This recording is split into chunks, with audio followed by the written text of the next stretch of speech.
Olá, meus amigos, sejam todos muito bem-vindos ao canal Isaías Navi. Isaías Navi, Círculo da Terra. Uma boa noite a todos. Vai deixando seu like, seu boa noite no chat, que hoje vamos ter um debate aqui muito interessante. Você que gosta de debates, gosta do tema teologia e estado da alma, né? Se a alma fora do corpo. Você que gosta desse assunto, imortalidade, sejam todos muito bem-vindos, tá? Então, já vou trazendo aqui meus convidados, Luca Banzoli, Marconi e Eric Numacal, que vai ficar aqui me ajudando na moderação com o cronômetro. Boa noite, Banzoli, beleza? Boa noite, Isaías, boa noite, Marconi, boa noite a todo mundo que está no chat. Tomara que seja uma ótima live aí. Boa noite, Marconi. Boa noite, Lucas, boa noite, Isaías e todo mundo aí que está no chat ao vivo. Beleza, então, pessoal, o tema do debate é estado intermediário da alma, ou seja, aquele período entre a morte e a ressurreição escatológica, ou seja, a ressurreição dos mortos.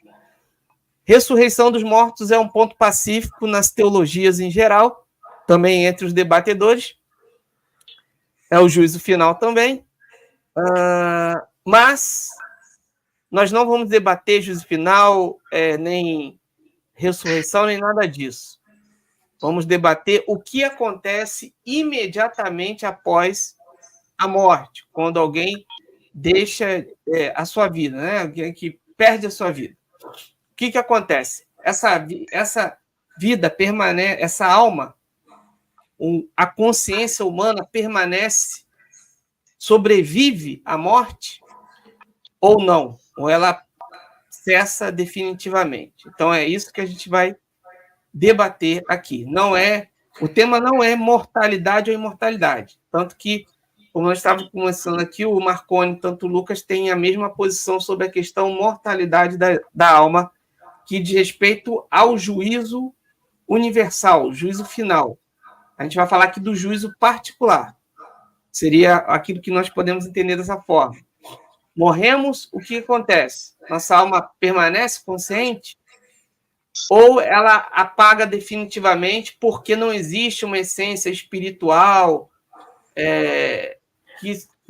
distinta do corpo que permanece viva após a morte do corpo. Então, nós vamos discutir esse assunto aqui de acordo com a Bíblia, e eu poderia dar 2 minutos para cada debatedor. Você não precisa mexer no seu cronômetro, ô Macau, para não... Espera aí. Para não atrapalhar aí, não quero te atrapalhar. Não dá problema, não. Aqui eu posso criar um a mais. Você pode colocar de 2 minutos. Eu queria dar 2 minutos de introdução para cada um fazer sua apresentação. Então, o primeiro vai ser o Marconi. Como ele é o desafiante, ele vai começar tanto a apresentação, também as perguntas. Só falar daqui rapidamente das regras do debate. Serão 3 perguntas para cada um, sendo que você vai ter a pergunta, 3 minutos de pergunta, 3 minutos de... Não, 5 minutos de resposta. 5 minutos é para poder você desenvolver melhor aí, uma resposta mais adequada. 3 minutos para réplica, que aquele que pergunta vai falar o que ele achou da resposta, e 3 minutos para tréplica. Na tréplica, ele tem aí uma segunda chance para melhorar a sua resposta.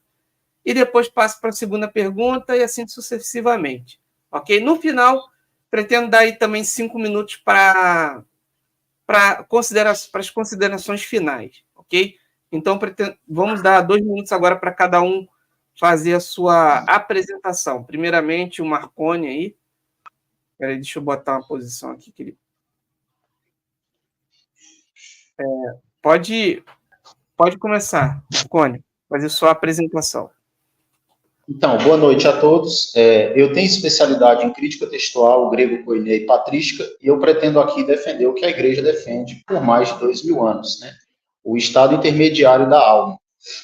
Ou seja, a noção, o conceito de que imediatamente após a morte, a alma ou o espírito, que são sinônimos de uma mesma realidade pós-morte, ela se desliga da matéria, da estrutura biológica, e vai ou para um local de tormento, denominado Hades, trevas exteriores ou abismo, ou para um lugar de benesses, de privilégios, prerrogativas. No caso, paraíso, seio de Abraão, são sinônimos também, ou Jerusalém Celeste. Então, eu pretendo aqui explanar as passagens dentro do meu tempo a respeito disso, que endossam, que enfatizam e consolidam essa verdade, que era uma expectativa dos apóstolos, que é um ensino direto, claro, contundente de Cristo, e que era uma expectativa também dos primeiros cristãos pós-apostólicos. Primeira e segunda geração, depois dos apóstolos. Beleza. Então, você não usou seu tempo todo, mas tudo bem. Então, Lucas, pode zerar o tempo e 2 minutos, Lucas, fazer sua apresentação. Boa noite. Sim, boa noite a todos. Eu vou defender aquilo que está lá na Escritura, logo na narração da criação, na natureza humana. A gente vai lá para Gênesis 2:7 e a gente vê: e formou o Senhor Deus o homem do pó da terra, e soprou em suas narinas o fôlego de vida, e o homem se tornou uma alma vivente. Então, o que é a alma no sentido primário, bíblico, básico do termo? É alguma coisa que Deus colocou dentro do homem? Deus foi lá e meteu uma alma na natureza do homem? Não. É algo que o homem se tornou como resultado do pó da terra, que é o corpo, com o fôlego da vida, que é o espírito. Então, um corpo mais um espírito igual a uma alma vivente. Um corpo menos o espírito igual a uma alma morta. Então, é a mesma coisa, por exemplo, da gente pegar uma analogia aqui da lâmpada com a eletricidade. Quando a gente tem a lâmpada mais a eletricidade, a gente tem luz. Agora, se tiver a lâmpada sem eletricidade, a gente não tem luz. Ou a mesma coisa, oxigênio mais hidrogênio igual a água. Agora, se tiver oxigênio e não tiver hidrogênio, não tem água. Então, a mesma coisa aqui. Quando a gente junta o platel, o corpo, com o fôlego da vida, com o espírito, você tem uma alma vivente. Agora, quando ocorre a morte, e o autor de Eclesiastes, Salomão, vai dizer em Eclesiastes 12:7, que o corpo volta ao pó e o espírito retorna a Deus. E aí a gente se volta a ser uma alma morta, exatamente por isso que existem 300 textos bíblicos que falam da morte da alma na Bíblia. Inclusive no meu livro, tem um livro sobre o tema, além da morte da alma, eu cito cada um desses 300 textos aqui. Claro que nesse debate não vai dar para citar todos os 300 que falam da morte da alma, porque no sentido primário, fundamental e básico de alma, uma alma nada mais é do que uma pessoa. Aí, lógico, vai existir sentidos secundários, metafóricos, figurados, assim como o coração é usado na Bíblia muitas vezes para significar os sentimentos, os pensamentos, tudo mais. A mesma coisa a gente vai ver com alma, a gente vai ver com espírito. Então existem vários sentidos, aplicações diferentes que a gente pode fazer para a palavra alma. Mas o sentido básico e primário, fundamental, se a gente perguntar o que alma é, a gente vai lá para o texto áureo, que é justamente o texto da narração da criação do homem, que mostra que a alma é um ser vivo que nasce, que morre, né, e depois que vai ressuscitar, como está lá em Apocalipse, capítulo 20, verso 4. Então é isso que eu vou defender. Beleza.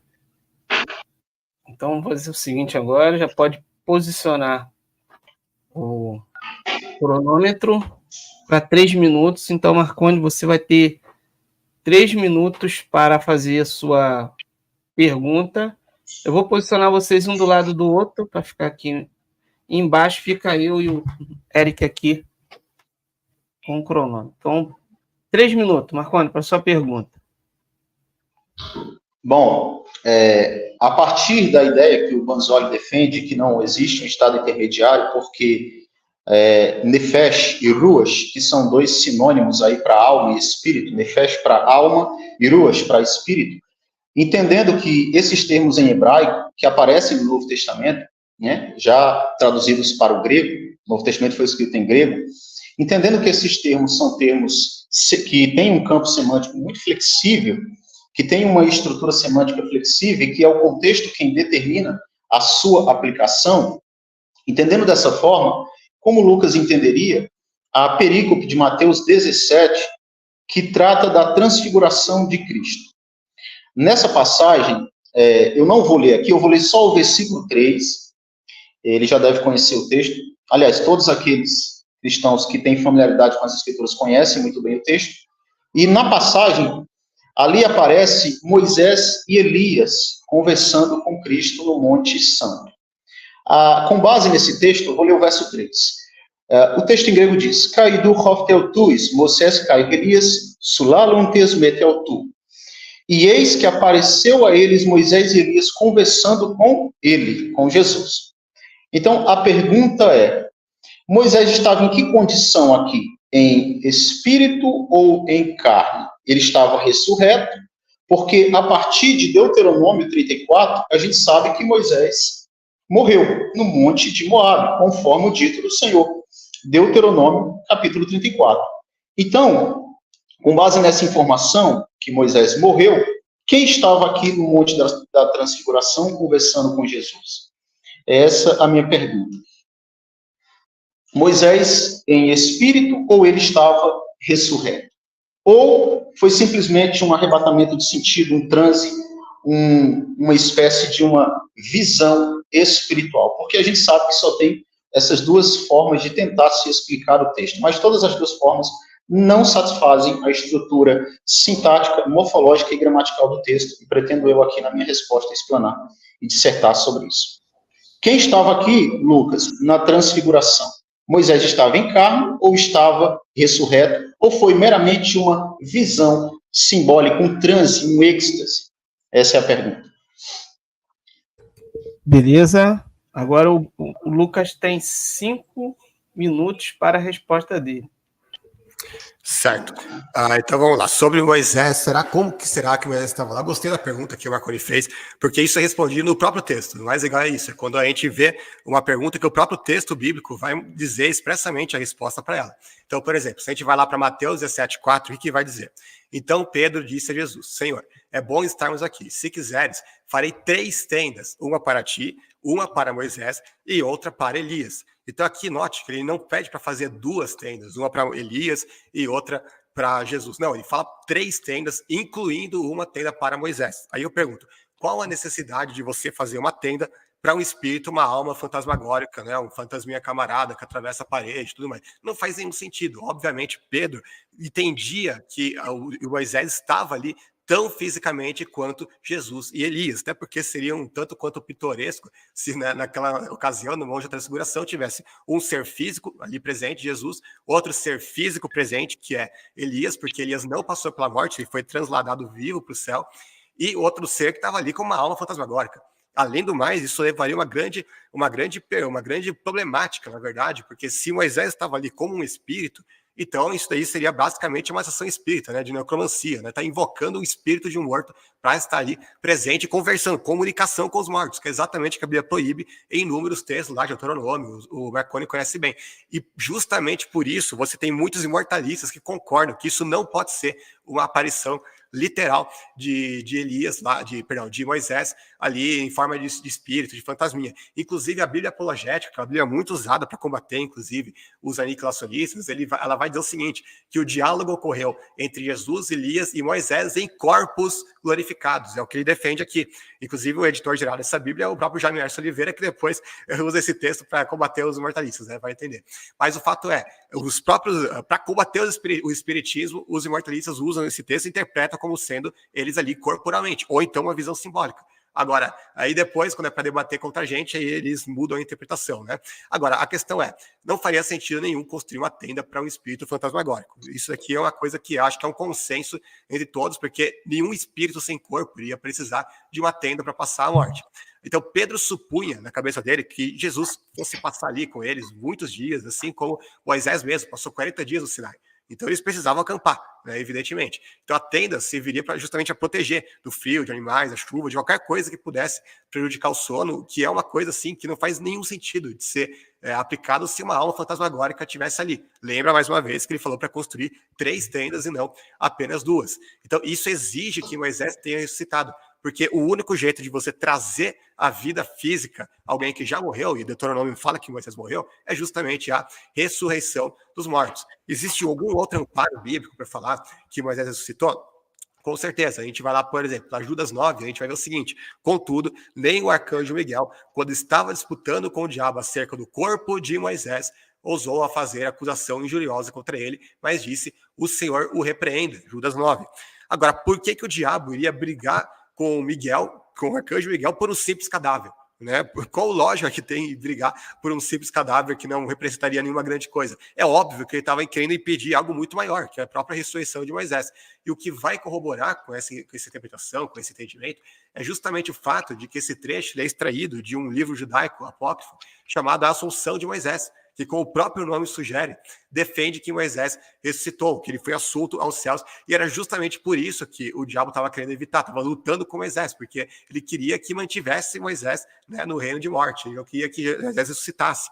Então, o fato, tudo bem, eu ia falar, esse livro é apócrifo, Lucas, eu concordo. Agora, o fato de Judas ter citado esse livro dá autoridade, não ao livro inteiro necessariamente, claro que não, senão seria canônico, mas a essa parte específica do livro. Porque senão o Judas, o autor esperado, não ia citar essa parte, se não fosse verdadeira. Então, isso prova que o evento realmente aconteceu, que, portanto, Judas concordava com a tradição judaica já existente na época dele, de que Moisés tinha ressuscitado entre os mortos, né? Ele tinha sido assunto aos céus. Hebreus 2,14 vai dizer que o diabo tem o poder sobre a morte. E Paulo, em 1 Coríntios 15:55, diz que a morte é derrotada através da ressurreição.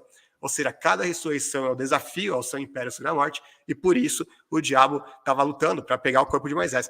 Tenho 20 segundos, deixa eu ver se consigo aqui citar rapidamente algumas autoridades judaicas que vão falar exatamente sobre isso. Por exemplo, um autor, um mortalista, inclusive, vai dizer que, segundo vários mestres da igreja primitiva, este versículo baseia-se numa obra apócrifa chamada Assunção de Moisés. O Norman Geisler, que também é um teólogo e mortalista de grande calibre, vai dizer a mesma coisa. Este episódio de Judas 9 não é encontrado no Antigo Testamento e acontece de ser encontrado num livro apócrifo intitulado Assunção de Moisés. Depois, acabou meu tempo, depois eu volto para comentar mais. Beleza, Marconi, agora você tem 3 minutos para fazer sua réplica.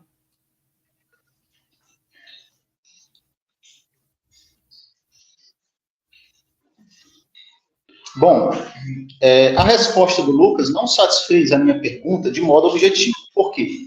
O texto em grego traz o verbo hofte, caído hofte, e apareceu.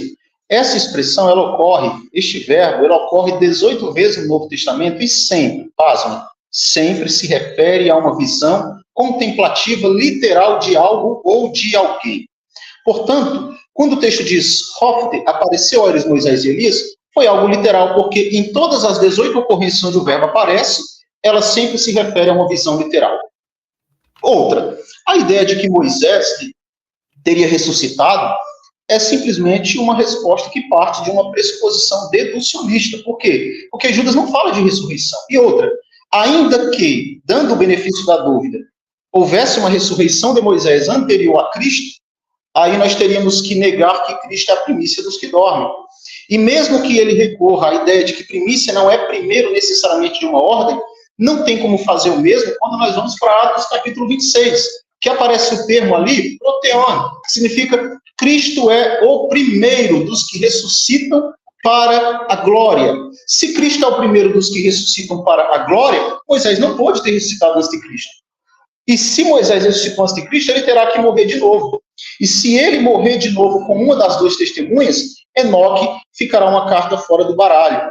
E aí cria-se um problema. A lacuna, ela se agrava, ela se aumenta ainda mais com a proposta de que Moisés teria ressuscitado para não ver a morte, ou que verá ainda a morte, porque uma coisa nós concordamos, tanto eu quanto Lucas, que Cristo é a primícia dos que dormem. Não só primícia no sentido de primeiros frutos, como alguns pretendem interpretar, baseado em 1 Coríntios 15, 21 a 23, mas como o primeiro da linhagem daqueles que ressuscitam para a glorificação, para a imortalidade. Atos 26, 23. Estando destinado Cristo a sofrer, sendo o primeiro, protos, adjetivo numeral, primeiro, sendo o primeiro da ressurreição dos mortos, devia anunciar a luz tanto ao povo quanto aos gentios. Portanto, a ideia de que Moisés teria ressuscitado não encontra respaldo e amparo dentro do Novo Testamento. Por que então ali em Judas, que não tem capítulo, verso 9 e 10, por que Judas teria então brigado com... Miguel teria brigado com Satanás em relação ao corpo de Moisés? Penso eu que por causa da idolatria. E outra, a questão da tenda que o Banzoli comentou, ora, Marcos capítulo 9, verso 6 diz, e não sabiam o que dizia porque estavam assombrados. Ora, era comum mesmo eles não falarem realmente palavras coerentes, compreensíveis, lógicas, a partir daquilo que eles viram. O que eles viram foi, Hofte, uma visão literal, que em todas as vezes que aparece no Novo Testamento, sempre expressa algo real, literal e contemplativo. Beleza, agora 3 minutos, Lucas, para tréplica. E depois você tem mais 3 minutos para a sua primeira pergunta. Perfeito. Deixa eu ver aqui. Eu fiz algumas anotações que ele falou. Bom, ele falou o termo grego sempre se refere a uma visão literal. Sim, mas eu não neguei que era alguma coisa literal. Eu falei, Moisés estava ali mesmo, de fato. Ele estava ali fisicamente. Foi exatamente aquilo que eu defendi. Então, essa objeção que ele fez em relação a mim realmente não refuta nada, porque não foi o que eu defendi. Tem gente que defende que isso foi uma visão simbólica, igual João no Apocalipse, por exemplo. Não foi o que eu defendi, não foi o que eu falei. Eu falei que Moisés estava ali, de fato, fisicamente. Porque se ele estivesse ali, de fato, mas em forma espiritual, fantasmagórica, então seria uma sessão espírita. Então, Jesus estaria induzindo os apóstolos, inclusive ali, Pedro, Tiago e João, a conversar, a ter uma comunicação com os mortos, que é algo que a própria Bíblia abomina. Deus, inclusive, condena à morte quem faz esse tipo de coisa. Será que Deus estava promovendo uma sessão espírita ali? Eu acredito que não. Eu não sei quem está com o áudio aberto, se puder fechar, por favor, que eu estou ouvindo uns barulhos aqui. Bom, ele também falou, Moisés ter ressuscitado é uma dedução. Aí depois, bom, ele falou, eu só estou anotando mais uma questão aqui. Bom, sim, de fato, é uma dedução. De acordo com o texto de Judas 9, é uma dedução. Agora, será que a gente não pode fazer teologia com base em boas deduções? Por exemplo, qual versículo bíblico que fala da Santíssima Trindade? Que fala, o Pai, o Filho e o Espírito Santo são três pessoas em um único Deus. Tem um versículo bíblico que diga isso explicitamente dessa forma? Claro que não. Agora, o Marconi mesmo, eu creio que seja trinitariano. E ele concorda que essa doutrina é bíblica. Por que é bíblica? Por causa de dedução. A gente vai juntando os dados que estão em textos bíblicos e a gente conclui a partir dessa doutrina, porque é a dedução mais razoável. Então não tem nenhum problema você fazer doutrina a partir de dedução, desde que essas deduções sejam razoáveis, e foi exatamente o que eu mostrei aqui. O que eu mostrei é que o que não é razoável é justamente dizer que Moisés ele estava ali numa alma fantasmagórica. Bom, ele falou, se Moisés ressuscitou antes de Cristo, então Jesus não é a primícia dos mortos. Concordo totalmente, por isso que eu não defendo que Moisés ressuscitou antes de Cristo, no mesmo sentido em que a Bíblia diz que Cristo é a primícia dos mortos. Porque Moisés não ressuscitou num corpo imortal e incorruptível. Cristo foi o primeiro, de fato, a ter ressuscitado em um corpo glorioso, ou seja, um corpo imortal e incorruptível. Agora, que pessoas ressuscitaram antes de Cristo em um corpo que não era imortal nem incorruptível, a gente tem vários casos, Lázaro mesmo, né? Você no Antigo Testamento, Elias, Eliseu ressuscitaram mortos. Então, várias pessoas, de fato, ressuscitaram antes de Cristo e Moisés não tem nenhum problema de ser uma delas. O que não aconteceu é de alguém ressuscitar antes de Cristo num corpo imortal e incorruptível. Eu não defendi que Moisés ressuscitou no corpo imortal e incorruptível, portanto, essa objeção também não se aplica a mim. Ele também falou sobre Moisés, foi citado para não ver a morte, como se a gente afirmasse isso. Eu não falei isso, eu falei aqui que Moisés morreu justamente porque ele morreu, precisa de uma ressurreição. Ele interpretou o texto lá de Judas 9 como se referindo, não, aqui é só questão da idolatria. Bom, isso nega a tradição judaica a respeito desse versículo, inclusive José vai dizer que ele foi arrebatado ao céu por causa da sua iminente santidade, aqui José vai dizer, e além disso, isso vai negar o próprio contexto, porque não faria sentido esconder por causa da idolatria, porque os israelitas naquela época não tinham problema com idolatria a corpos mortos, não era que nem os católicos são hoje, né? Então eles não teriam esse problema nenhuma vez sem ver Deus escondendo o corpo de outros santos do Antigo Testamento. Por que foi isso com Moisés?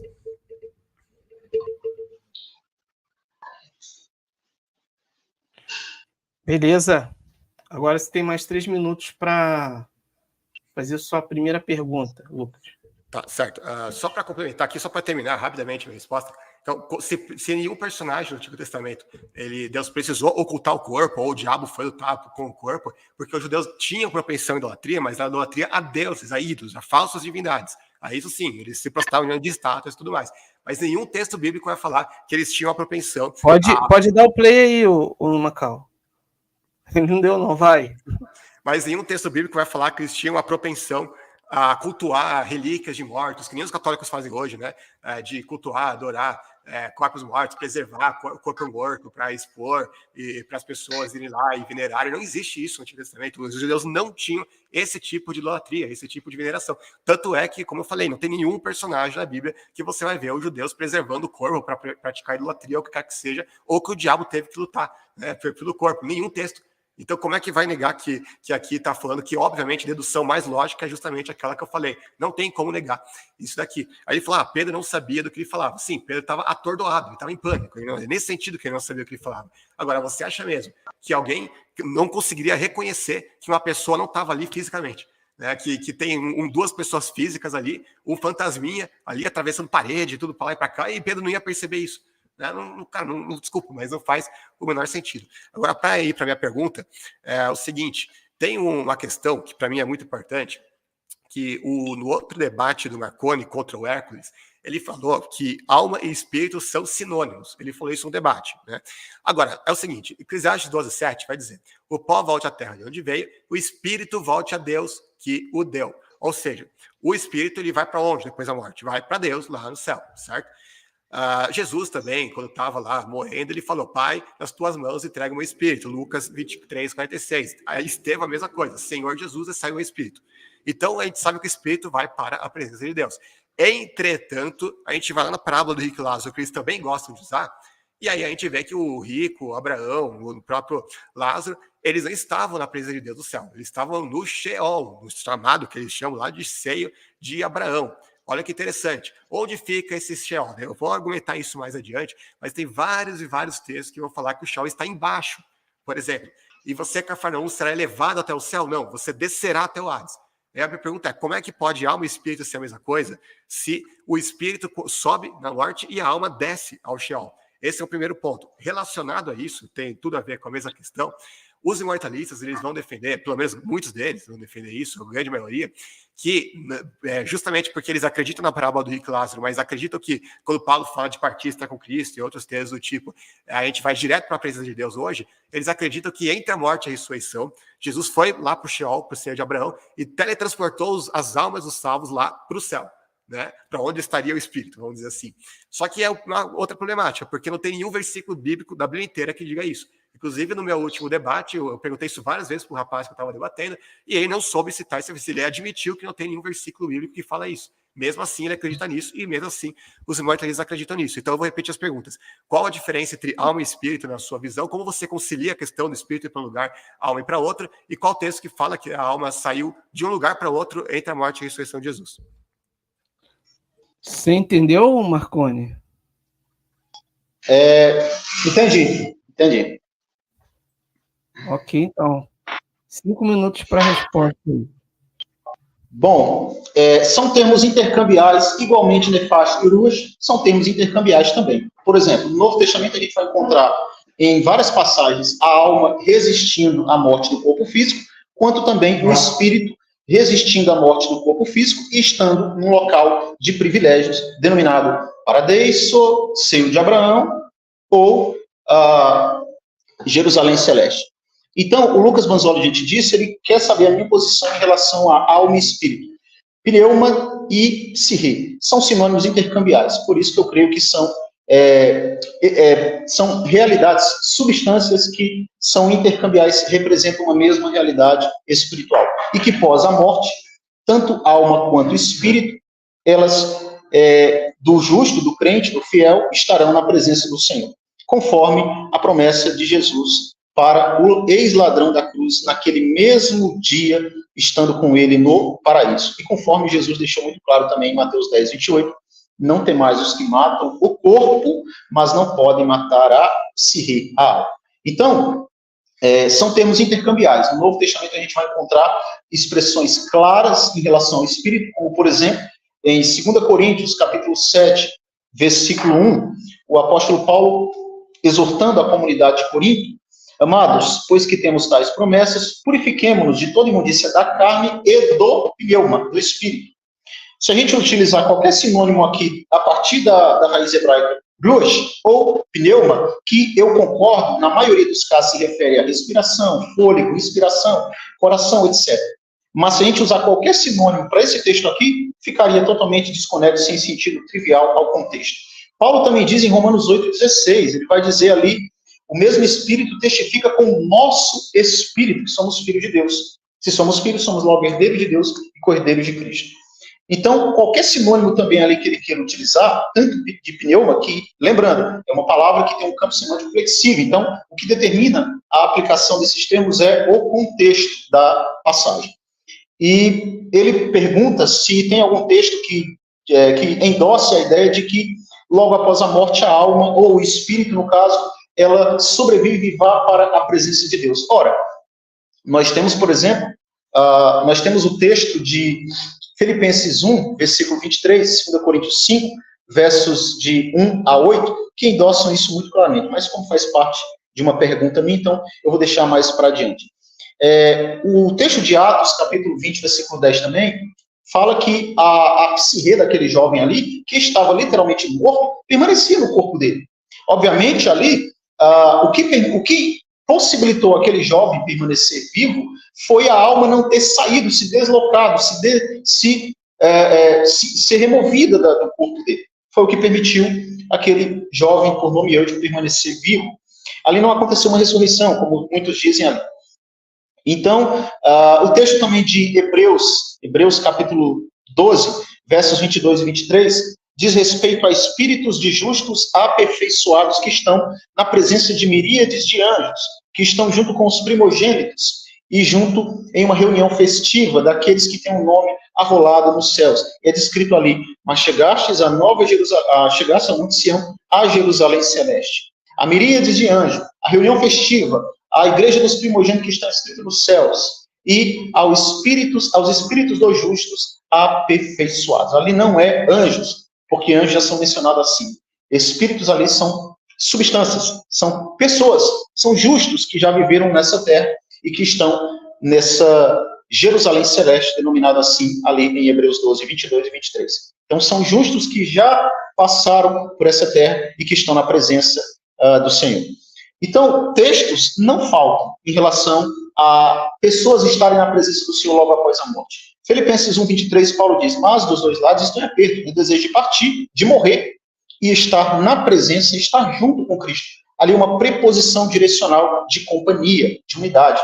E estar junto com Cristo, o verbo está no presente. As locuções verbais ali estão no presente. Então, a expectativa de Paulo era entre viver e morrer. Ele tinha ardente expectativa. Epifímia, o verbo ali tem um desejo ardente de partir para estar junto com Cristo. A mesma coisa ele também diz em 2 Coríntios 5, verso 8, que é um texto que eu quero comentar mais à frente. E nós temos também a parábola do rico e Lázaro, denotando duas realidades distintas, antagônicas entre justos e ímpios. E temos também a promessa de Cristo para o ex-ladrão. Em verdade te digo, hoje comigo estarás no paraíso.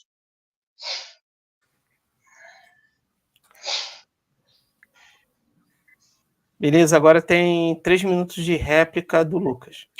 Bom, beleza.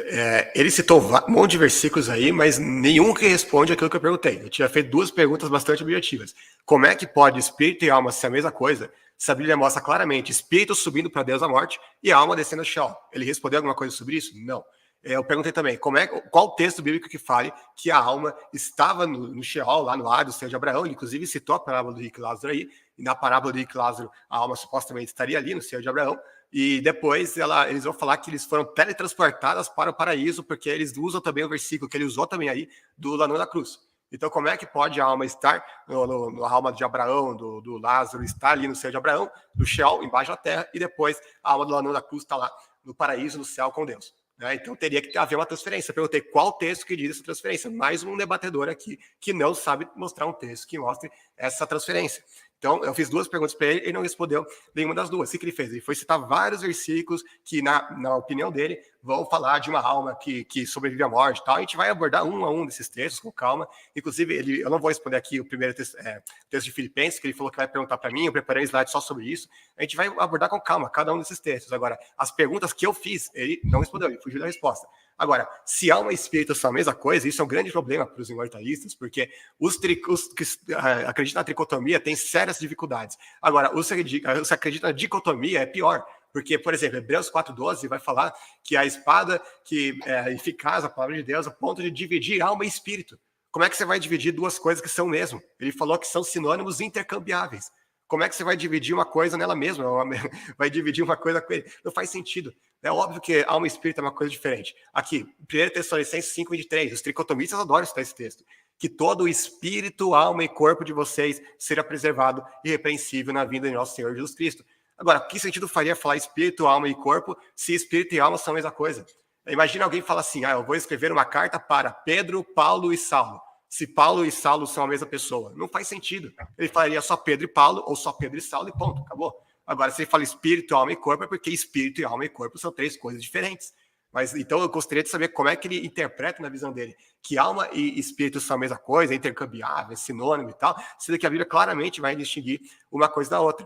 Aí ele vai falar, a psique do Eutico, a alma do Eutico, continuava no corpo dele. Sim, porque um dos significados de alma muito presente na Bíblia inteira é justamente de vida. Então, simplesmente falar a vida dele permanece nele é justamente uma forma de falar que ele continuava vivo. Então, não tem nenhum mistério num texto como esse. Porque o texto não está falando que existe uma alma imortal como substância que sobrevive após a morte. Não tem isso no texto. Aí ele vai falar do espírito dos justos aperfeiçoados. Quanto tempo que eu tenho? 10 segundos. Tá, eu não vou ter tempo de responder isso aqui apropriadamente, mas o próprio autor de Hebreus, lá em Hebreus 11, vai falar explicitamente que os heróis da fé não herdaram a concretização das promessas. Eles não receberam a concretização das promessas. Como é que eles podem estar na Jerusalém Celestial, então? Beleza, agora, Marconi, 3 minutos para a réplica. Respondendo à pergunta do Banzoli, quando ele cita o texto eclesiástico, o espírito volta a Deus que Deus, o homem volta ao pó e o espírito volta a Deus que Deus, qual é a palavra hebraica que está ali? Rua, não é isso, Banzoli? Pode responder, Banzoli, não é isso? É isso sim, é rua. Então, qual é o sentido dela amplo da palavra rua, como também pneuma, no Novo Testamento e no Antigo? Respiração. Respiração, fôlego de vida. Então, simplesmente ali é o fôlego de vida. Ali não é a parte imaterial, a substância incorpórea que reside dentro do homem, conforme o Novo Testamento vai explicar, vai substanciar. A revelação de Deus ela é progressiva. Se não fosse assim, a gente teria sérias dificuldades para encontrar, por exemplo, a doutrina da vida eterna só no Pentateuco. A gente teria sérias dificuldades. Aliás, não teria nenhuma possibilidade de encontrar a doutrina da ressurreição dos justos lá no Pentateuco. Não teria nenhum texto que consubstanciasse o batismo com a proposta de perdão dos pecados e regeneração no Antigo Testamento, isso em todo o Antigo Testamento. Não teríamos, só no Antigo Testamento também, várias e várias doutrinas, como, por exemplo, a Trindade, o conceito da Trindade. Então, o fato de não encontrarmos no Antigo Testamento, por exemplo, que ele citou o texto eclesiástico, a ideia de Rua ou Nefash, definindo uma essência imaterial incorpórea, não anula a verdade, uma vez que no Novo Testamento a revelação ela é progressiva, então ela é esclarecida à medida que o tempo avança, à medida que o tempo de Deus, conforme a vontade dele, avança. E no Antigo Testamento, mesmo no Antigo Testamento, nós vamos encontrar expressões como Ruas, por exemplo, em Zacarias 12, verso 1, falando, assim fala o Senhor que funda a terra e forma Ruas, do homem dentro dele. E o verbo formar ali vem da mesma raiz lá de Gênesis 2,7. E Deus formou o homem do pó da terra. Ali tem a ideia de trabalhar, lapidar, modelar, trabalhar com cuidado, com apreço. Então Deus também, da mesma forma, o mesmo cuidado que ele teve ao fazer o homem do pó da terra, ele também fez o espírito do homem dentro dele, e não uma respiração, e não o nishma, que é o fôlego. Então, você vê que tanto o nishma também como o ruas, em várias ocasiões no Antigo Testamento, são paralelas, são termos intercambiados. Então, aí no texto que o Lucas pediu para mim responder, o espírito volta a Deus no sentido de fôlego. Agora, no sentido de essência incorpórea, o que foi no mesmo dia para o paraíso com Cristo, conforme a promessa de Lucas 23, 43, que gramaticalmente não tem como negar, não tem como adicionar vírgula nenhuma depois do advérbio de tempo sêmero. Ali em verdade te digo, e disse a ele Jesus, cai e penal tu, amento solego, sêmero metemor ressentou para Deus, em verdade te digo, hoje comigo estarás no paraíso. Beleza. Marconi, você já pode fazer a sua segunda pergunta, né? 3 minutos. Segunda pergunta, né? Então, Lucas, baseado no conceito que você tem, tentando limitar o conceito de ruas e nefash do Antigo Testamento a simplesmente fôlego, a coração, sentimento, emoção, a respiração, a vento, tempestade, porque são vários sinônimos. A palavra tem um campo semântico enorme. A questão é, no Novo Testamento, psirre e pneuma, que são as palavras equivalentes para rua e nefesh, elas, em várias ocasiões, elas descrevem uma realidade, uma substância imaterial que reside à morte do corpo físico. Então, com base nisso, eu vou repetir a pergunta que eu fiz para o Hércules, porque até hoje nunca ninguém me respondeu de forma objetiva e levando em conta o contexto e a estrutura gramática dessas perícopas. Mateus 10, 28, ali Jesus diz para os discípulos o seguinte, e não temais os que matam o corpo, e não temais os que matam o corpo, e não podem matar a psirre, a alma. Temei antes aquele que pode fazer perecer tanto a alma quanto o corpo na guiena. Isso nós concordamos. A segunda parte, a segunda sentença do versículo, eu e Lucas, é passivo entre nós concordamos que a alma do ímpio será aniquilada. Mas Jesus está falando aqui que a morte, ela recai, o verbo matar, ela recai apenas sobre o substantivo somático, corpo, mas não pode matar a psique. Então, são 3 perguntas em 1. Como ele traduz aqui psique, em Mateus 10, 28, como ele traduz pneuma no texto de Hebreus, capítulo 12, versículo 9, o texto que diz o seguinte, Hebreus 12, verso 9. Como ele traduz ali pneuma no texto, além disso, tivemos os nossos pais segundo a carne, e eles nos disciplinaram. Não nos sujeitaremos muito mais ao Pai dos Espíritos para vivermos? Aqui é pneumaton.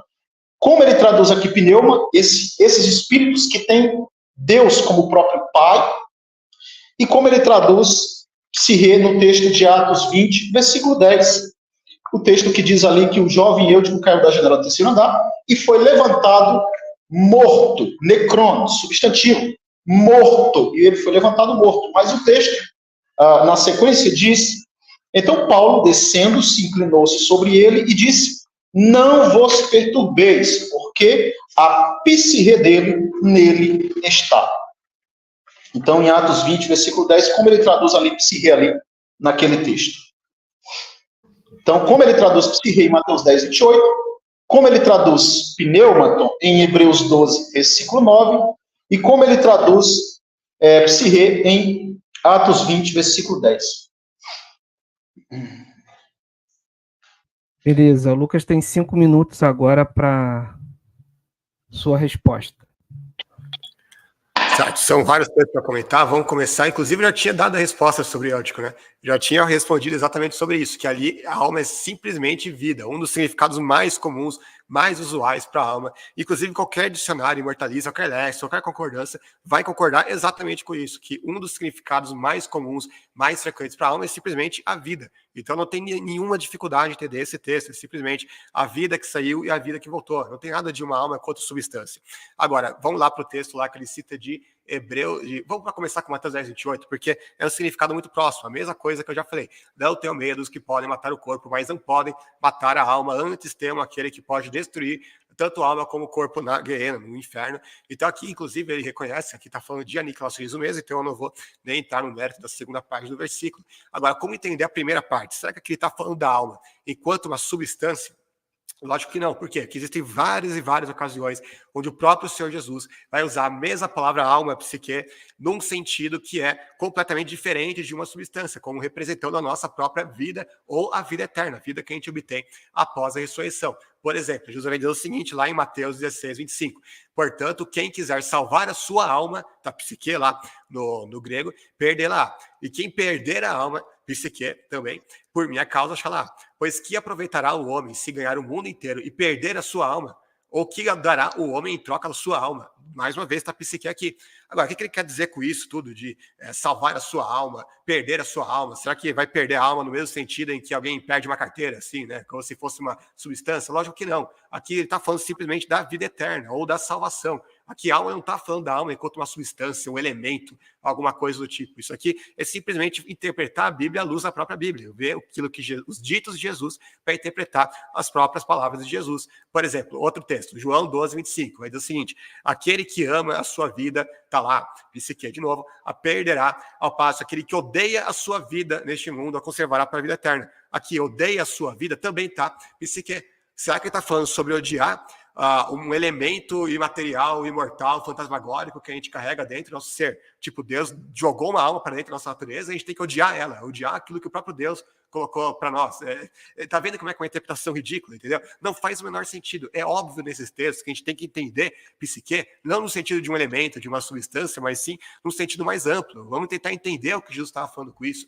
E o que Jesus estava querendo falar, quando ele fala que pode matar o corpo, mas pode matar a alma, é o mesmo caso desses textos que eu acabei de citar e de muitos outros. Ele não está falando da alma enquanto elemento, enquanto substância, ele está falando da alma como representativo justamente da vida eterna que a gente obtém após a ressurreição. Então, o corpo aqui, não tenha medo daqueles que podem matar o corpo. O que é matar o corpo? É dar um fim a essa existência terrestre, a nossa existência atual. Mas não podem matar a alma, ou seja, eles não podem tirar a vida que a gente poderia, que a gente vai obter após a ressurreição. Então alguém, se eu sair de casa agora, pode ser que um maluco aí atire em mim e pá, morreu. Né? Ele pode ter me privado dessa vida, mas ele vai ter me privado da vida póstuma, da vida que a gente obtém após a ressurreição? Lógico que não. Mas Deus sim. Deus pode nos privar tanto dessa vida terrena presente, como também da vida eterna futura. Então, é esse o sentido que a gente vê. É o mesmo sentido que Jesus costumeiramente usava a palavra psique. É muito raro você ver a palavra alma, psique, está sendo usada, ainda mais por Jesus. Eu acho que eu não conheço nenhum texto que ele usa a palavra alma como substância. Se o Marconi quiser me corrigir, pode estar livre aí para usar e para mostrar. Não, Lucas, tem um texto aqui de Jesus, aqui vários textos que Jesus claramente estava falando da alma enquanto substância. Eu desconheço, eu queria que ele mostrasse para mim. Vamos lá, Lucas, o mais interessante é o seguinte, que essa passagem, ela é ecoada no Evangelho de Lucas, que é o Evangelho sinóptico, que ele vai citar no capítulo 12 as mesmas coisas lá de Mateus, em Mateus 10. Ele está citando a mesma coisa, mas quando chega nessa parte aqui da alma, olha que interessante, ele muda o texto, ele vai para o significado do texto, ao invés de manter como está, com as palavras ipsis literis de Jesus. Então ele vai dizer o seguinte: eu lhes digo, meus amigos, não tenham medo dos que matam o corpo e depois nada mais podem fazer. Mas eu lhes mostrarei a quem vocês devem temer. Temer aquele que, depois de matar o corpo, tem poder para lançar no inferno, na guerra. Sim, eu lhes digo, esse vocês devem temer. Lucas 12, 4 a 5. Agora, por que raios que Lucas iria tirar a palavra alma, psique do texto? A resposta é muito óbvia. Lucas, ele diferente de Mateus, que escrevia a judeus, ele escrevia para um público gentil, para pessoas que estavam espalhadas ao redor do mundo grego. Então, essas pessoas, elas tinham uma propensão maior a entender psique como sendo essa alma fantasmagórica, como substância mesmo. E Lucas sabia que Jesus não estava falando da alma como substância. Então, o que Lucas faz? Tira a palavra alma do texto e vai direto para a aplicação, para o significado do texto. Por isso que nenhum imortalista usa Lucas 12, 4 contra a gente, né? Contra a gente que acredita na morte da alma. Nenhum. Nunca vi alguém citar esse texto. Curioso, né? Eles pegam só Mateus 10, 28, e quando Lucas vai citar o mesmo texto, mas explicando as palavras de Jesus, eles não citam. Beleza. 3 minutos aí para... Calma aí. 3 minutos agora para a réplica, isso? Até eu me perdi. A réplica mesmo. Bom, então eu vou tentar aqui destrinchar de forma rápida, por conta do tempo.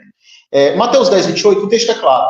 O corpo sofre a ação do verbo matar, a alma não. Psirre, portanto, é uma substância imaterial, uma substância incorpórea que não sofre a ação do verbo matar. É claro. Ele traduz ali psirre, então, como vida natural ou como vida eterna. Vida eterna é bizarro, porque em todas as 104 ocorrências onde aparece o substantivo psirre, em todas, sempre se refere aliás, em todas as 104 ocorrências, em nenhuma delas, a palavra psirre denota vida eterna. A palavra vida eterna a gente tem específica no grego, é zoe aiono, ou então só zoe, para conceituar a ideia de vida eterna no discurso de Jesus e no discurso dos apóstolos, dentro do Novo Testamento. A ideia de vida torna o texto ainda assim incompreensível. Por quê? Não temos que matar o corpo. O Lucas, ele há de concordar que o termo nefesto que eles utilizam, tanto no Antigo Testamento quanto para o Novo Testamento, psirre para ele é só vida. Então, dentro da tradução dele, porque eu pedi uma tradução, como ele interpreta, o texto ficaria assim: e não temos que matar o corpo, mas não podem matar a vida. Ora, pergunta, mas não são eles mesmos quem defendem que o corpo já é a própria alma vivente, baseado no texto de Gênesis 2,7? O homem foi feito alma vivente? Ora, se a alma vivente é o próprio homem com toda a sua estrutura biológica unida ao oxigênio, morrendo o corpo, necessariamente não existe alma. É assim?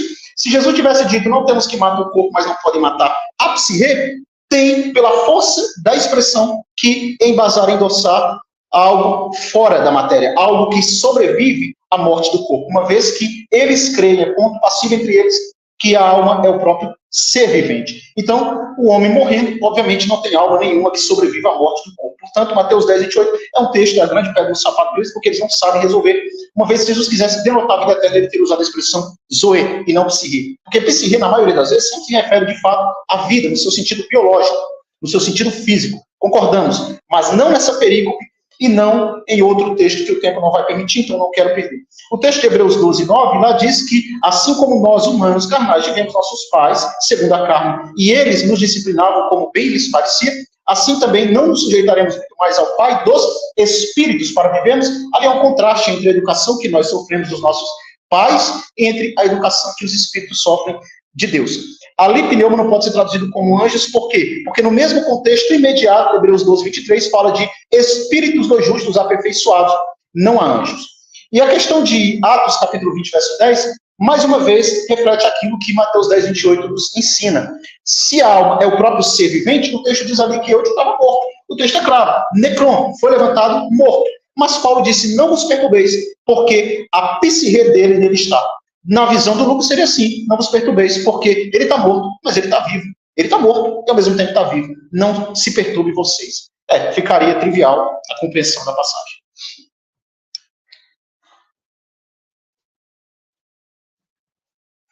Beleza. Então agora Lucas faz a tréplica, isso, 3 minutos. Eu te que não estava mais morto ali, por isso que ele fala, fica calmo, a vida está nele. Por quê? Porque ele estava vivo. O Paulo estava acalmando as pessoas ali presentes justamente para mostrar que ele já tinha ressuscitado. É apenas isso que o texto está dizendo, não refutou nada aqui. Agora, ele falou que em nenhuma das 104 ocorrências de psique significa a vida eterna, sendo que eu tinha acabado de citar várias ocorrências onde significa. E aí não rebateu nenhuma delas. Inclusive, ainda perguntei para ele, né? Cita um texto aí onde Jesus vai falar de psique como um elemento, como uma substância. Ele não citou nenhum texto. Ele está repetindo o argumento dele, que já tinha sido refutado, sem apresentar uma contra-argumentação, uma refutação. Perdão. Mateus 16, 25 a 26, só para citar um texto aqui, né? Já que ele pediu. Vamos lá, mais um. Porque quem quiser salvar sua vida, psique, perdê-la. E quem perder a sua vida, psique, por minha causa, achá-la. Agora, será que você vai achar uma alma fantasmagórica imortal? É isso que Jesus está falando? Você vai encontrar, sei lá, você vai fazer uma biópsia, você vai encontrar uma alma fantasminha dentro do corpo. É isso que Jesus está falando? Lógico que não. Aqui não está falando da alma como substância. Você achar a alma é você encontrar justamente a vida eterna ou a salvação, como quiser colocar. É nítido nesses versículos que aqui ele está falando da alma como psique, né? Não como uma substância, mas sim como representativo da vida eterna. E se é assim nesse caso, por que caramba, por que raios que a gente não pode interpretar a mesma coisa em Mateus 10, 28? Ainda mais quando Lucas, como eu falei, o melhor intérprete de Mateus é justamente Lucas, porque é o outro evangelista inspirado. E ele vai interpretar exatamente da forma que eu estou falando aqui. E eles nunca, o Marconi mais uma vez, ele não abordou o texto de Lucas 12, 4. E nenhum imortalista aborda. Por quê? Porque o próprio Lucas está explicando que o texto lá de Mateus 10, 28 não tem nada a ver com a interpretação que eles fazem. Por isso que eu falo, a Bíblia interpreta a Bíblia. Agora, na minha vez anterior, eu não tive tempo para abordar o texto que ele falou lá, Hebreus 12, 8. Se vocês não são... Não, peraí, aqui, 12, 9, na verdade. Além disso, tínhamos pais humanos que nos disciplinavam, e nós os respeitávamos. Quanto mais devemos submeter-nos ao Pai dos Espíritos, para assim vivemos. Eu não vejo nada aqui falando que espírito aqui está falando de almas humanas, fantasmagóricas, não tem nada disso no texto. Inclusive, a nota de rodapé da NVI, tem um texto lá de 1 Pedro 3,19, ele vai dizer, e isso é verdade, fiz uma pesquisa sobre isso para confirmar, que todas as vezes que a Bíblia vai falar de espírito sem estar acompanhado de qualificador, vai sempre, inevitavelmente, se falar de espírito ou espíritos, ou está se referindo ao Espírito Santo ou a anjos, ou demônios que também são anjos. Nunca está falando de um espírito, muito menos de uma alma humana. Então, só quando está acompanhado de qualificador é que aí sim vai estar falando de uma alma humana. Então, no outro texto que ele citou lá, que ele está fazendo uma confusão, ele está misturando um texto com o outro, como se fosse a mesma coisa, e não é. Quando ele fala do espírito dos justos aperfeiçoados, aí sim você tem um qualificador. Está falando de espírito dos justos. Agora, será que nesse contexto aqui, ele está falando realmente de uma alma fantasmagórica, imortal, que está no céu? Porque essa é a interpretação que ele dá aqui. Acabei de ver que acabou meu tempo. Tá. Não, tem os 3 minutos da pergunta, né? Tá, eu vou usar a parte dele, então, para continuar aqui. Sim, vai. Sim, vamos lá. Pode usar. Então, vamos lá. Mas não esquece de fazer a pergunta. Não esquece. Sim, vou fazer. Mas vocês chegaram ao Monte Sião, a Jerusalém Celestial, a cidade de Deus vivos. Chegaram os milhares de anjos em alegre reunião, a igreja dos primogênitos, cujos nomes estão escritos no céu. Chegaram a Deus, juiz de todos os homens, aos espíritos, os justos aperfeiçoados, o texto que ele usa, a Jesus, mediador de uma nova aliança, e ao sangue aspergido, que fala melhor que o sangue de Abel. E que ele vai usar o texto que fala espíritos justos aperfeiçoados. Agora, note pelo contexto que, primeiro, ele fala que os primogênitos têm os nomes no céu. Ele fala que as almas deles estão no céu, que eles mesmos estão no céu. Depois, segundo, ele vai falar do sangue aspergido, que fala melhor que o sangue de Abel. E outro texto lá, no versículo 4, ele vai falar que Abel, embora esteja morto, por meio da fé, ainda fala. Então, pera lá. Ele fala que o sangue de Abel fala, que a fé de Abel fala, quer dizer, o sangue e a fé fala, tudo fala, menos a alma, né? Nunca é a alma de Abel que fala. Que coisa interessante, né?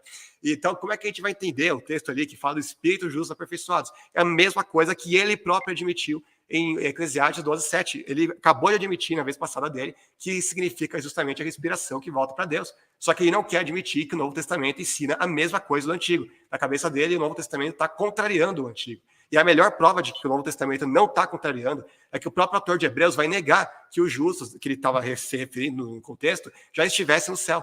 Ele vai falar, versos 39 e 40, todos esses que obtiveram bom testemunho por sua fé não obtiveram, contudo, a concretização da promessa, por haver Deus provido coisa superior a este respeito, para que eles, sem nós, não fossem aperfeiçoados. E aí, pior, no versículo 13 a 16, vai falar que todos esses morreram na fé, não obtiveram as promessas, viram-as de longe, se alegaram com elas, porque os que falam desse modo manifestam ainda estar procurando uma pátria.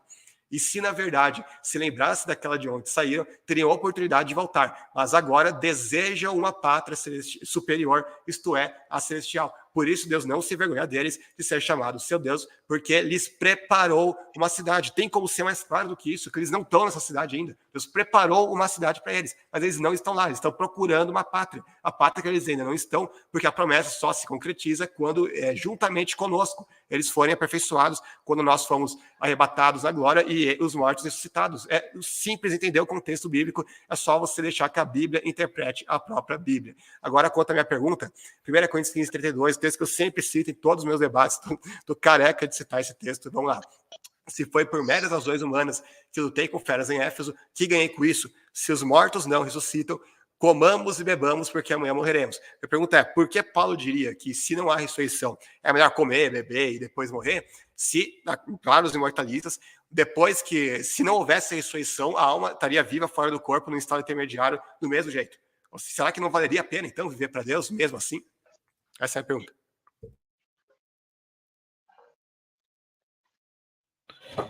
Beleza, agora 5 minutos para o Marconi responder. Bom, aqui eu vou fazer um trocadilho. Ele diz que nós, os mortalistas, eu nunca afirmei que eu sou imortalista, né? Primeiro ponto aqui que eu corrijo.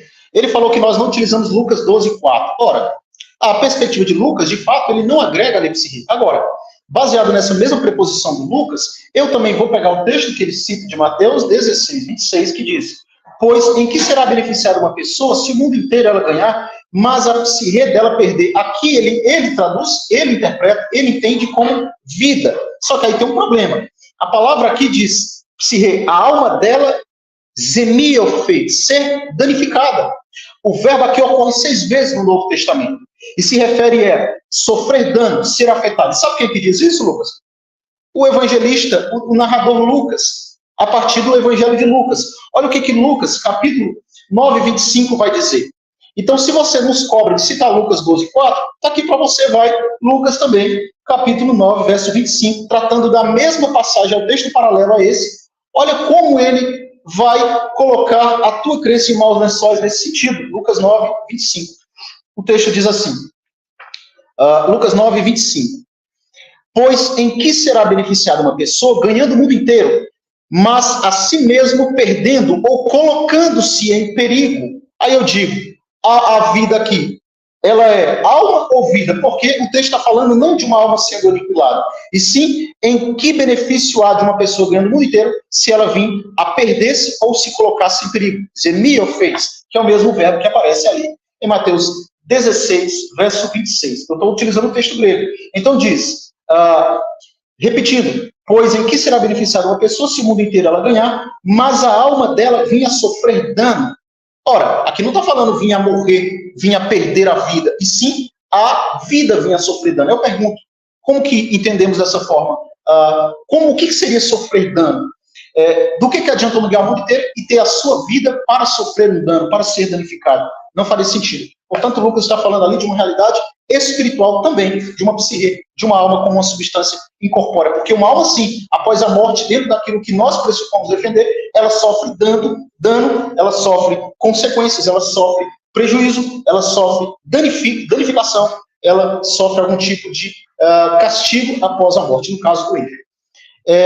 Quanto ao texto lá de Hebreus, ora, a promessa, ele citou Hebreus capítulo 11, Hebreus 12 é o cumprimento da promessa, ali, nesse sentido. Porque se os justos do Antigo Testamento morreram sem terem recebido a promessa da pátria celestial, o capítulo 12 trata de afirmar que eles são os primogênitos que estão arrolados nos céus. Então o texto diz, mas tendo chegado ao Monte Sião, a cidade de Deus vivo, a Jerusalém celestial e a miríade de anjos, a reunião festiva, kai ecclesia, prototocum, apeg grameion, eis uranois, kai critefeo panton, kai pneumasin dicaiô, teteleiomenon. O texto diz, e a reunião dos primogênitos. A palavra grega aqui, protótipo, adjetivo, significa primeiros nascidos. Primeiros nascidos seriam, então, aqueles judeus da velha aliança que agora, cumprindo a promessa de Hebreus 11, agora em Cristo eles alcançaram esse cumprimento, essa promessa de estarem na presença da miríade de anjos arrolados nos céus. E aqui estão os espíritos dos justos aperfeiçoados na presença, nessa reunião festiva, que é denominada de Monte Sião, Jerusalém Celeste. Deixa eu ver se eu me lembro aqui, o Banzoli afirmou que eu não tinha respondido. Ora, respondi. Lá no Antigo Testamento é fôlego, e não, no caso, espírito. Na maioria das vezes a gente concorda que se refere à vida, mas em outras ocasiões não. E é nessas ocasiões que a gente sustenta a nossa convicção de que existe, sim, uma substância incorpórea que reside dentro do homem, como Mateus 10, 28 deixou muito claro. E a promessa para o ladrão da cruz no mesmo dia. Então, em relação ao texto de Hebreus, está claro aqui que esses primogênitos que estão agora arrolados são aqueles mesmos da velha aliança, os primeiros nascidos, os primeiros tornados justos, após a ressurreição de Cristo, porque isso está exemplificado em Mateus capítulo 27. Então, seria isso. A psique, ali em Lucas capítulo 9, 25, é alma, não pode ser traduzido como vida, ou então você teria que dizer que a vida sofre dano em que sentido? Em que sentido a vida sofreria dano? E é usando o texto de Lucas. Lucas 12, 4 não tem nenhum problema. Lucas 12, 4, o apóstolo, o escritor Lucas apenas vai enfatizar ali a questão da vida em si, mas ele não vai trazer alma. Isso isso só se harmoniza ao texto. Não tem mais o que fazer, ele diz, depois de matar o corpo. Agora, a resposta agora é a réplica do Lucas, 3 minutos. Não é 5? Eu fiz a pergunta, ele respondeu. Ah, não, perdão. Agora é 3, 5 é só a resposta. Volta meu tempo que já está contando. Pode dizer aí, o Eric. Tá, pode começar a contar. Pode zerar. Vocês Calma viram... aí. Tá. Calma aí. Então. Zera aí. Isso, vai. Vocês viram que a minha pergunta foi sobre 1 Coríntios 15, 32, o texto que os imortalistas sempre fogem, e ele não respondeu sobre 1 Coríntios 15, 32. Então eu vou esperar que ele responda na tréplica dele, né? Porque, mais uma vez, ele não trouxe nenhuma resposta. Nenhum imortalista nunca responde ao texto que eu sempre trago em todos os meus debates. Deveriam estar mais que preparados, mas nunca estão. Bom, ele citou Lucas 9, 25, que fala, porque aqui eu vou ler como é que está na NVI. Pois que adianta o homem ganhar o mundo inteiro e perder-se ou destruir-se a si mesmo?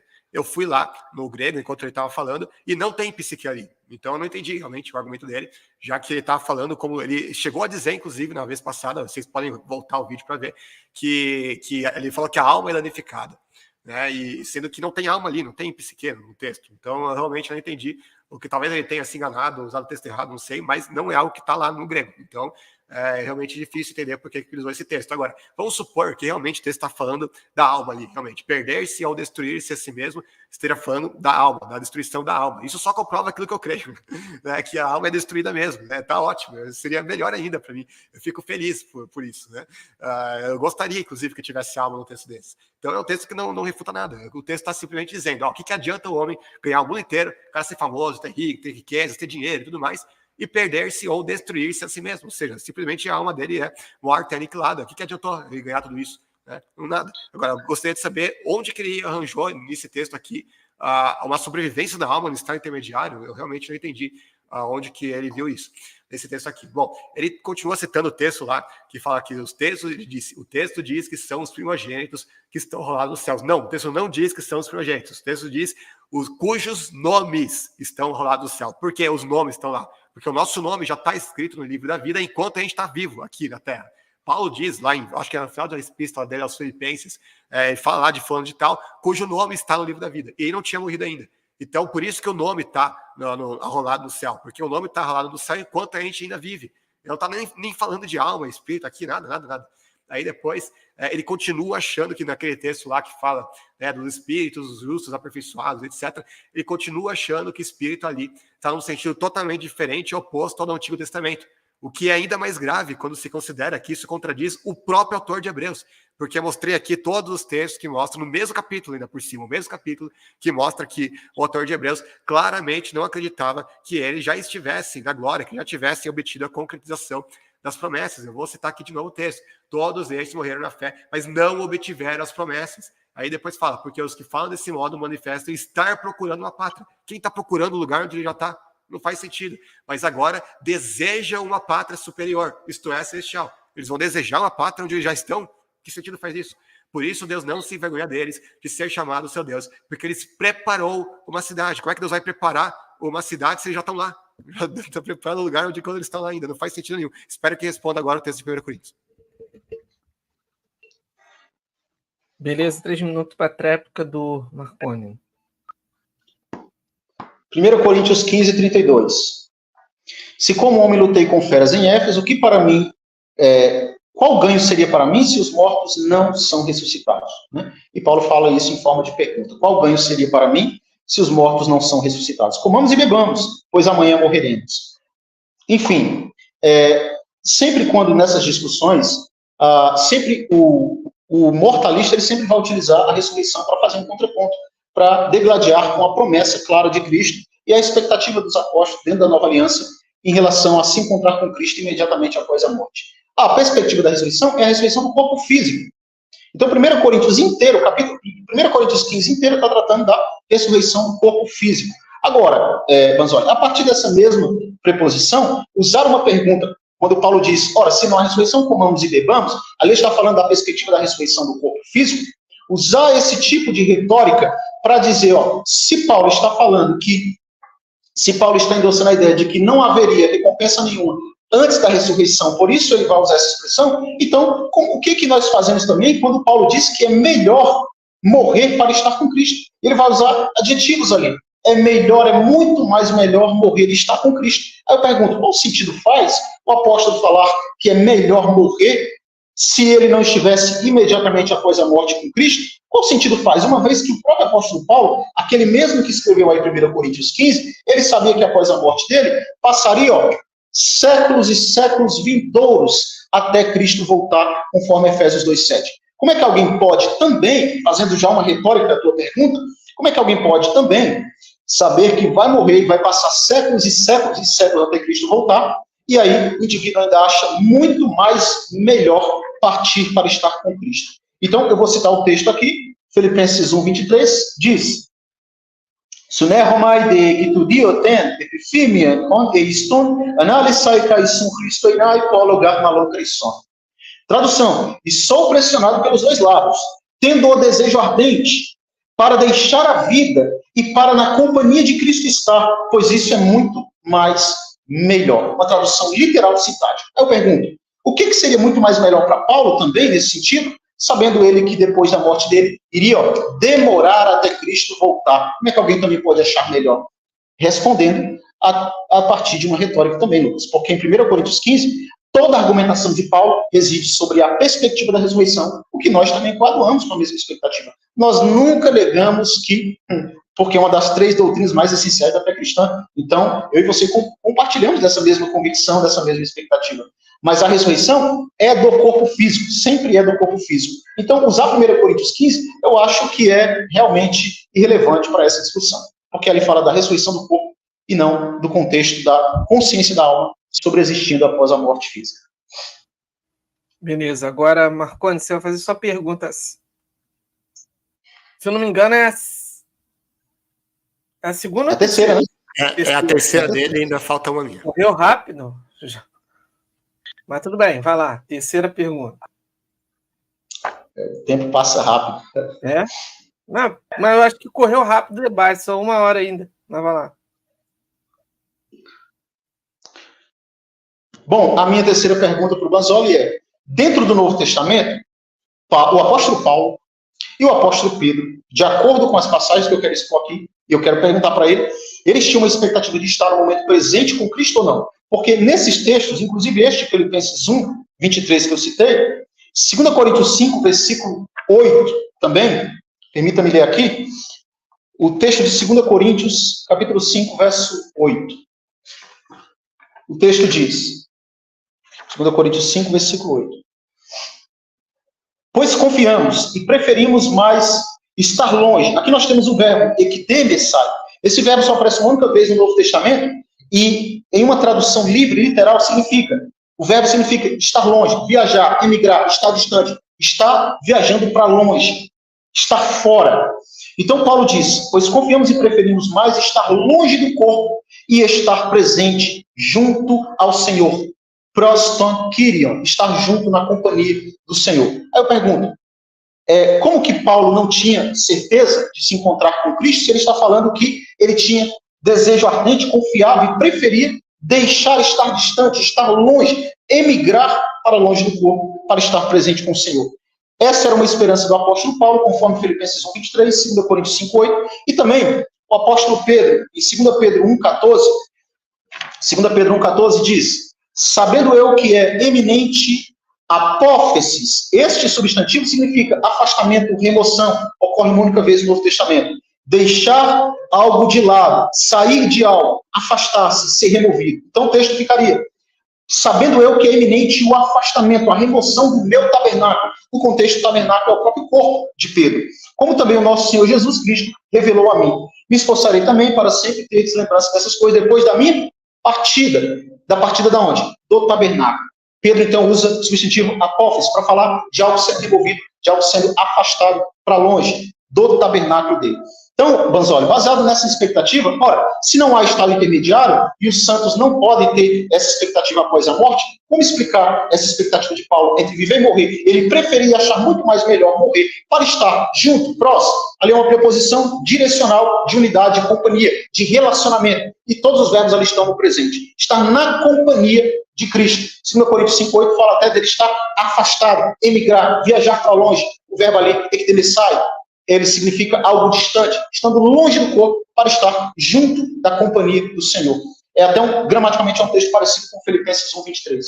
E 2 Pedro 1, 14, Pedro também tinha a expectativa, pois ele disse que Jesus revelou a ele, é iminente o afastamento do meu tabernáculo. Algo é afastado e não o próprio corpo. Ora, se o tabernáculo é a própria alma vivente, como que eu posso entender esse afastado?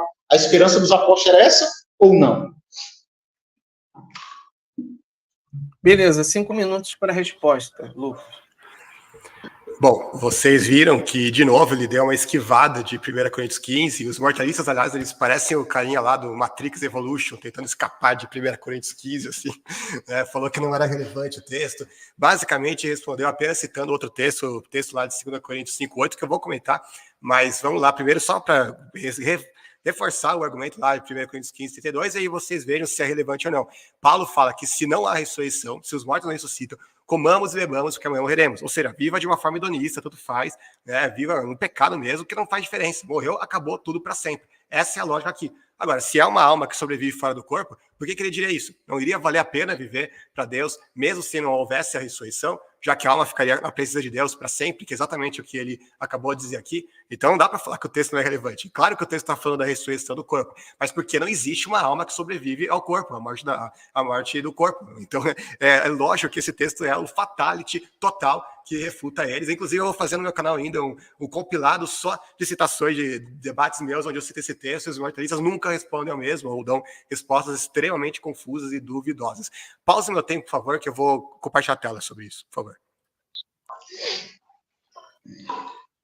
Pode colocar, por favor? Certo.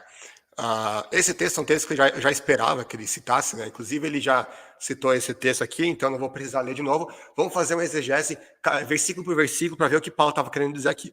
Se a nossa casa terrestre deste tabernáculo se Deus fizer, temos de Deus um edifício, uma casa não feita por mãos, eternos céus. Será que Paulo estava falando sobre ter a casa terrestre destruída por um guindaste? O que é essa casa não feita por mãos que Paulo se refere? Aí a gente vai ver a resposta lá, o autor de Hebreus vai falar que Cristo é fiel como filho sobre a casa de Deus, e esta casa somos nós. Então, a linguagem que Paulo usa aqui de casa, Paulo não estava preocupado com a nossa casa literal, né? Ele estava preocupado aqui com o corpo, ele estava falando da morte do corpo físico. Então, aqui, inclusive isso, eu acho que o próprio Marlone reconheceu. Então, quando ele fala, temos um edifício, se a nossa casa for destruída, temos um edifício, ele está falando sobre ter um corpo futuro da ressurreição, ou seja, você morre fisicamente nesse corpo, esse corpo se desfaz, mas você vai ter o corpo futuro da ressurreição, por isso que ele faz a comparação entre a casa e o edifício é superior.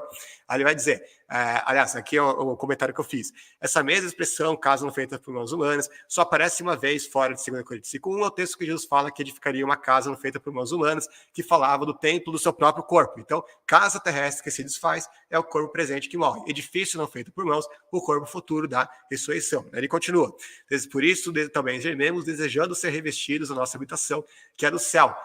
Ele usa a linguagem aqui, revestidos. Né? Agora, é estranho ele falar sobre estar indo para o céu, né? Porque alguém que fala que vai para o céu, fala, vou entrar no céu, chegar no céu, ir para o céu. Ele não fala desse jeito, ele fala ser revestido de uma habitação, que não fala que é no céu, mas do céu. Então, o que é esse revestir? O próprio Paulo já tinha explicado para os coríntios o que é esse revestir na primeira carta para eles. 1 Coríntios 15, 53, 54, que é necessário, que é corruptível, se revista de incorruptibilidade, aquilo que é mortal, se revista de imortalidade. Aí ele fala, quando o que é mortal, o que é corruptível se revestir de corruptibilidade, o que é mortal se revestir de imortalidade, então se cumprirá a palavra que está escrita, a morte foi destruída pela vitória. Então, quando Paulo está falando sobre ser revestido de uma nova habitação, que é do céu e não no céu, ele se referia ao seu desejo de obter o corpo da ressurreição, que é justamente isso que Paulo se referia quando falava, quando usava a linguagem do revestir, ainda mais nesse contexto escatológico, e não sobre viver sem um corpo em um estado intermediário, não tem nada a ver com uma alma fora do corpo, mas os moralistas nunca citam esses textos iniciais, né? Eles vão direto como se o verso 8 tivesse caído de paraquedas na perícope, né? Aí ele continua, verso 3, se todavia, estando vestidos, não formos achados luz. Então, aqui, se o revestir se refere ao corpo da ressurreição, o vestido só pode se referir ao nosso corpo atual. Então, quando ele fala, se estando vestidos ou formos achados luz, ele está estabelecendo a condição pela qual a gente vai alcançar esse revestimento do qual ele falou no verso anterior, ou seja, o corpo imperecível. Essa condição é de não ser achado nu. Essa linguagem de não ser achado nu é a mesma linguagem que Deus vai falar para Adão e Eva no jardim da queda, né? E também para a igreja de Laodiceia, veja que você está pobre, que é nu, etc. Então, é uma linguagem para se referir ao pecado. E aí ele continua, verso 4. Porque também nós, os que estamos neste tabernáculo, gememos carregados, não porque queremos ser despidos, mas revestidos, para que o mortal seja absorvido pela vida. É aqui que acaba totalmente com a teoria da sobrevivência da alma. Porque que tabernáculo é esse? É o mesmo tabernáculo, inclusive, o próprio Marlon citou, que Pedro fala lá, em 2 Pedro 1,14, porque sei que em breve deixarei este tabernáculo. Agora, se esse tabernáculo se refere a esse corpo, o que qualquer imortalista do mundo diria em seguida? Claro que eles diriam para ele que esperaria estar com o Senhor fora do corpo, que é exatamente o que o Marlone também entende, que Paulo disse no verso 8. Mas Paulo diz... Acabou o tempo? Acabou. Tá bom. Depois eu continuo, então.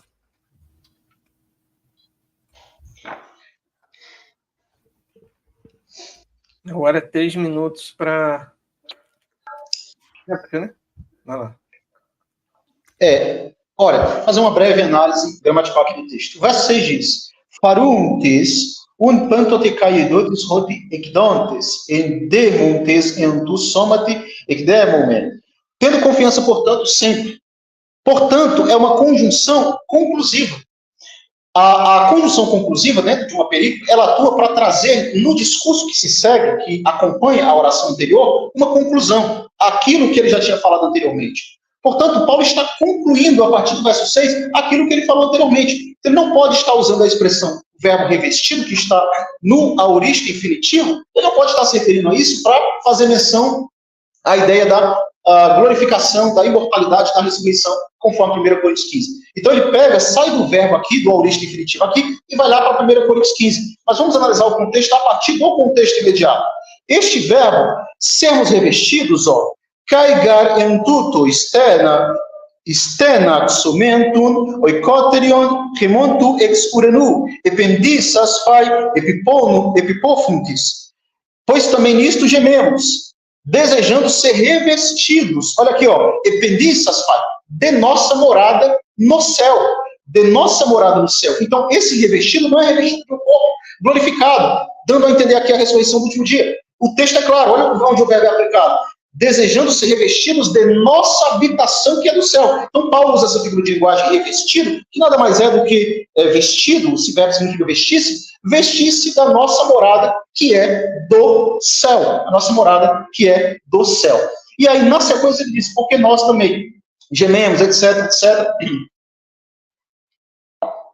E quando chega no verso 6, ele vai trazer a conjunção un, que é uma conjunção conclusiva, concluindo toda a sua oração. E aí, se aqui ele está falando da ressurreição, Lucas, olha que se torna realmente algo totalmente medonho, porque o verso 8 diz, pois confiamos e preferimos mais estar longe, emigrar, estar distante do corpo, para estar presente com o Senhor. Você está falando do revestimento por meio da ressurreição? A ressurreição acontecerá no corpo ou fora do corpo? Conforme o texto aqui, ó.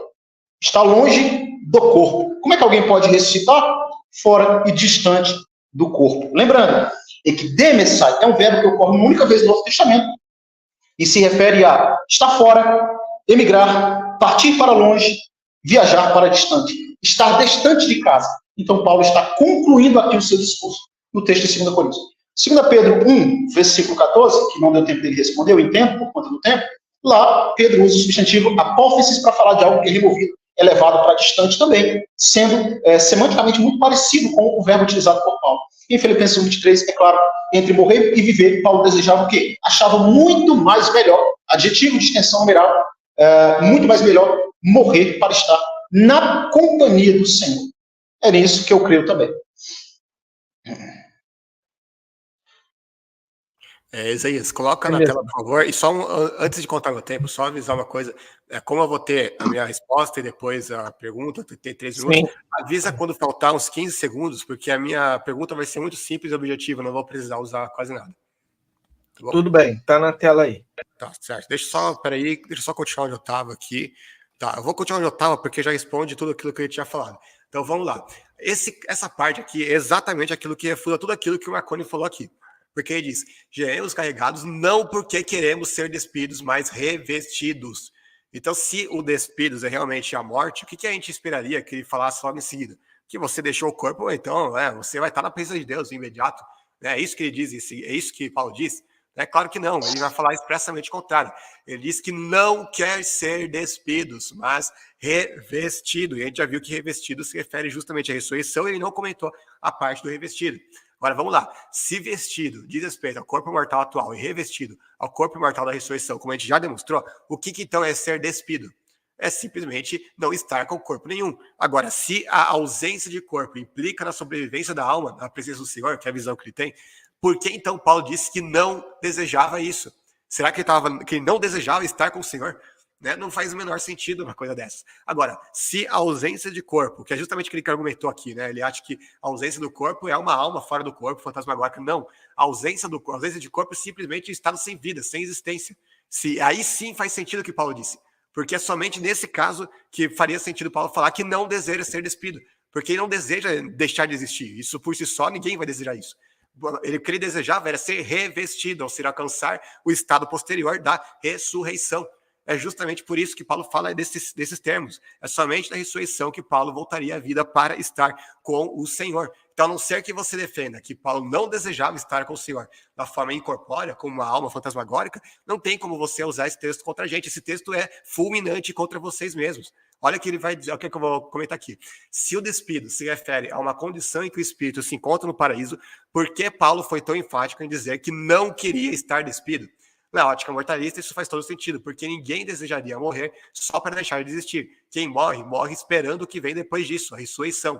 É por isso que Paulo não queria ser despido, mas revestido. Então, para resumir, Paulo não desejava morrer para estar presente com Cristo em um estado intermediário, mas para estar com Cristo na ressurreição. É isso que todo o contexto indica. Então, no verso 8, de fato, ele está concluindo, mas ele está concluindo o pensamento lógico que ele vai desenvolvendo desde o início. Esse pensamento lógico que ele desenvolve é todo ele, é para a gente entender que a gente vai estar com Cristo na ressurreição, e não no estado intermediário, não fora do corpo. Então, como é que pode Paulo concluir com uma coisa que se opõe à lógica que ele estava colocando ao longo de todo o capítulo? Não faz nenhum sentido isso. Então, quando Paulo diz, verso 8, desejamos deixar este corpo para habitar com o Senhor, ele não falava sobre habitar com o Senhor sem corpo nenhum, mas sobre deixar este corpo presente, que é mortal e incorruptível, para habitar com o Senhor no futuro, corpo imortal e incorruptível. No meu livro, inclusive, eu coloco essa tabelinha aí, para quem quiser colocar e entender melhor a lógica que Paulo usa. Bom, aí ele continua, mais texto aqui, verso 4. Ele vai continuar, para que o mortal seja absorvido pela vida. É a mesma coisa que Paulo tinha dito para eles na primeira carta a eles. Por isso que eu falo, Paulo estava apenas retomando pontos que os coríntios já entendiam.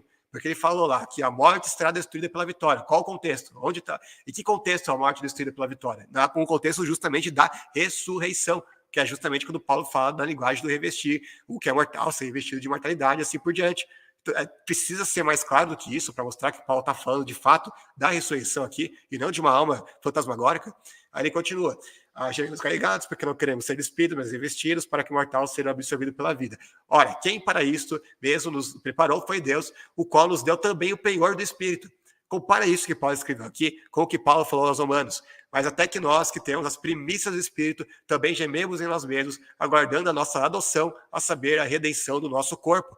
É só fazer uma comparação entre uma perícope e outra, você vê que Paulo está falando da mesma coisa. E em Romanos 8:23 é explícito em dizer que é justamente a redenção do nosso corpo, ou seja, a ressurreição.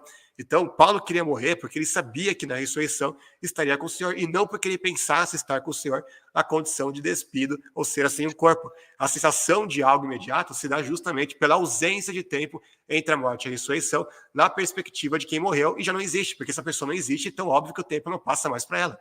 Então, o autor de Hebreus, por exemplo, ele fala: da mesma forma como o homem está destinado a morrer uma só vez e depois disso enfrentar o juízo. Então parece aqui que o juízo ocorre imediatamente após a morte, exatamente como a linguagem lá do partir, estar com Cristo, ausente do corpo, presente com Cristo, etc. No entanto, o ensino bíblico unânime é que o juízo só acontece na segunda vinda de Cristo. Está em Mateus 25:31, não vou ler todos esses textos, Atos 7:31, que fala que há um dia que há de julgar o mundo, etc. Segunda Timóteo 4:1, na presença de Deus e de Cristo Jesus, que há de julgar os vivos e os mortos pela sua vinda e por seu reino. Então, cada pessoa é julgada apenas uma única vez, e esse julgamento acontece na segunda vinda de Cristo, que é o mesmo momento da ressurreição, conforme está lá em 1 Coríntios 15:22-23. Mesmo assim, o autor de Hebreus diz que depois da morte vem o juízo, porque não existe lapso de tempo na perspectiva de quem morre. Ele poderia ter dito: morreu, vem o céu, vem o inferno, vem lá milhares de anos intercedendo por sei lá quem. Não, ele fala: morreu, vem o juízo, ainda que o juízo levasse milênios depois na volta de Jesus e na ressurreição. É a mesma lógica que Paulo usa ali no texto de... Acho que agora falta... O Eric, esse aí é o tempo da pergunta já, né? Sim, certo. Então eu vou fazer a minha pergunta. Então, só para entender essa lógica, tudo isso acontece por causa da falta de passagem de tempo na perspectiva de quem morre. A pergunta, deixa eu achar aqui a pergunta, peraí. Eu estou meio perdido aqui, deixa eu separar. Sim. Tá lá, a terceira pergunta minha é baseada em João 14:2-3. Vai dizer: na casa de meu pai há muitas moradas. Se assim não fosse, eu lhes teria dito: vou preparar-lhes um lugar. E se eu for lhes preparar um lugar, voltarei e os levarei para mim, para que vocês estejam onde eu estiver. Então, baseado nesse texto, quando é que os discípulos estariam na presença do Senhor? Quando a alma deles saísse do corpo e fosse para a presença de Deus, ou só quando Jesus voltasse para tomar eles? Marconi, 5 minutos para a resposta. Então, Isaías, na última fala, na fala final aí do Manzoli, ele diz que entre o lapso de tempo de morte e ressurreição, isso não existe essa consciência de tempo após a morte. Não é isso que Efésios 2:7 diz. Seria a única tentativa dele salvar. O que Paulo quis dizer ali em 2 Coríntios 5:8? Estando longe do corpo para estar na companhia do Senhor. Ali não pode se interpretar como uma perspectiva de Paulo da ressurreição. Está falando de estar distante do corpo. E a ressurreição, lembrando mais uma vez, é do corpo, é ele quem defende isso. E Efésios 2:7, o texto diz assim: para que mostrasse nos séculos que estão por vir a extraordinária riqueza da graça dele em bondade sobre nós em Cristo Jesus. Paulo sabia que após a morte dele, conforme Atos 20, versículo 29, ele diz que morreria, ele sabia que ele ia morrer. Ele diz aqui em Efésios 2:7 que depois da partida dele, a graça de Deus continuaria a se propagar, a se manifestar, a se difundir pelos séculos dos séculos vindouros. A gente entende que séculos aqui, aiossi, tois e perromenós, se refere a muitos e muitos anos. Coloque anos aí. Então, Paulo sabia que a graça de Deus continuaria atuando para a humanidade, em bondade sobre eles, para a salvação da humanidade por largos e largos anos, por séculos, no plural. Então, não existe essa ideia de que Paulo não tinha consciência, por isso ele está falando lá da ressurreição. O que o texto diz é, portanto, confiamos e desejamos estar presentes junto com o Senhor, deixar o corpo, estar distante do corpo, ir para longe para estar na presença do Senhor. E o verbo revestir lá, é muito claro, em 2 Coríntios 5, é revestir-se da nossa morada que é do céu. O despir ali, que ele contestou, seria, no caso, Paulo diz, vou colocar no texto de novo, Paulo então vai dizer, porque nós que estamos nesse tabernáculo gememos sobrecarregados, não porque queremos ser despidos, de fato está falando da morte, mas revestidos, não porque queremos ser despidos, ele está falando, olha, nós não estamos, o meu discurso não se baseia no expectativa que eu quero morrer, mas que eu quero ser revestido. Da onde?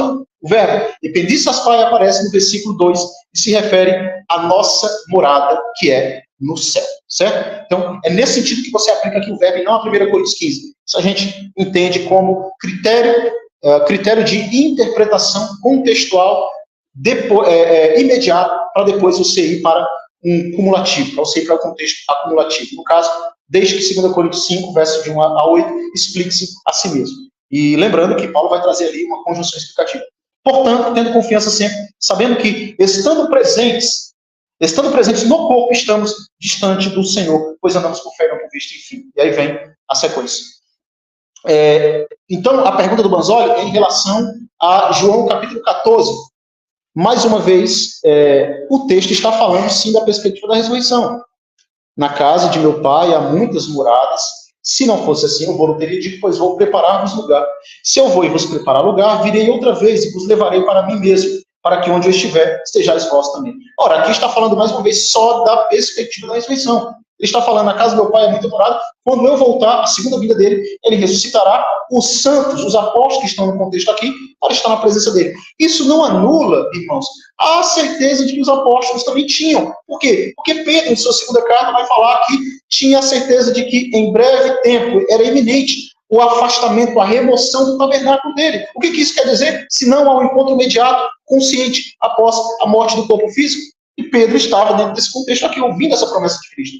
Paulo vai falar em 1 Coríntios 15, o texto supracitado aqui, que em relação à ressurreição, mas ele também tinha expectativa de morrer para estar na companhia do Senhor. Os verbos ali da perícope de Filipenses 1:23 estão no presente, para estar junto com o Senhor, e a preposição é a preposição de companhia, de relacionamento. Ora, e ele ainda considera isso muito mais melhor. Ele também diz, inclusive, que se ele foi ao paraíso, se no corpo não sei, ele diz, se fora do corpo não sei, Deus o sabe. Então, só para finalizar o meu tempo, permita-me citar aqui também o apóstolo falando dessa realidade, de que existe sim uma substância incorpórea e material que reside no íntimo do homem. 2 Coríntios 12, ele diz, conheço um homem, Cristo, falando na terceira pessoa dele mesmo, que há 14 anos, se em corpo não sei, se fora do corpo não sei, Deus o sabe. Esse se é uma conjunção de possibilidade circunstancial condicional. Ora, só a hipótese que ele levanta aqui, se ele não sabe se foi em corpo ou fora do corpo, já admite essa verdade que outrora nós sempre defendemos, que existe sim uma substância imaterial que reside no homem. E outra, no verso 4 ele diz, foi arrebatado ao paraíso. O verbo aqui é erpag, ocorre 18 vezes no Novo Testamento, e sempre se refere a uma mudança direcional, geográfica, de lugar para lugar, e nunca a um arrebatamento de sentido nesse caso. Se ele me mostrar, eu paro de usar a passagem.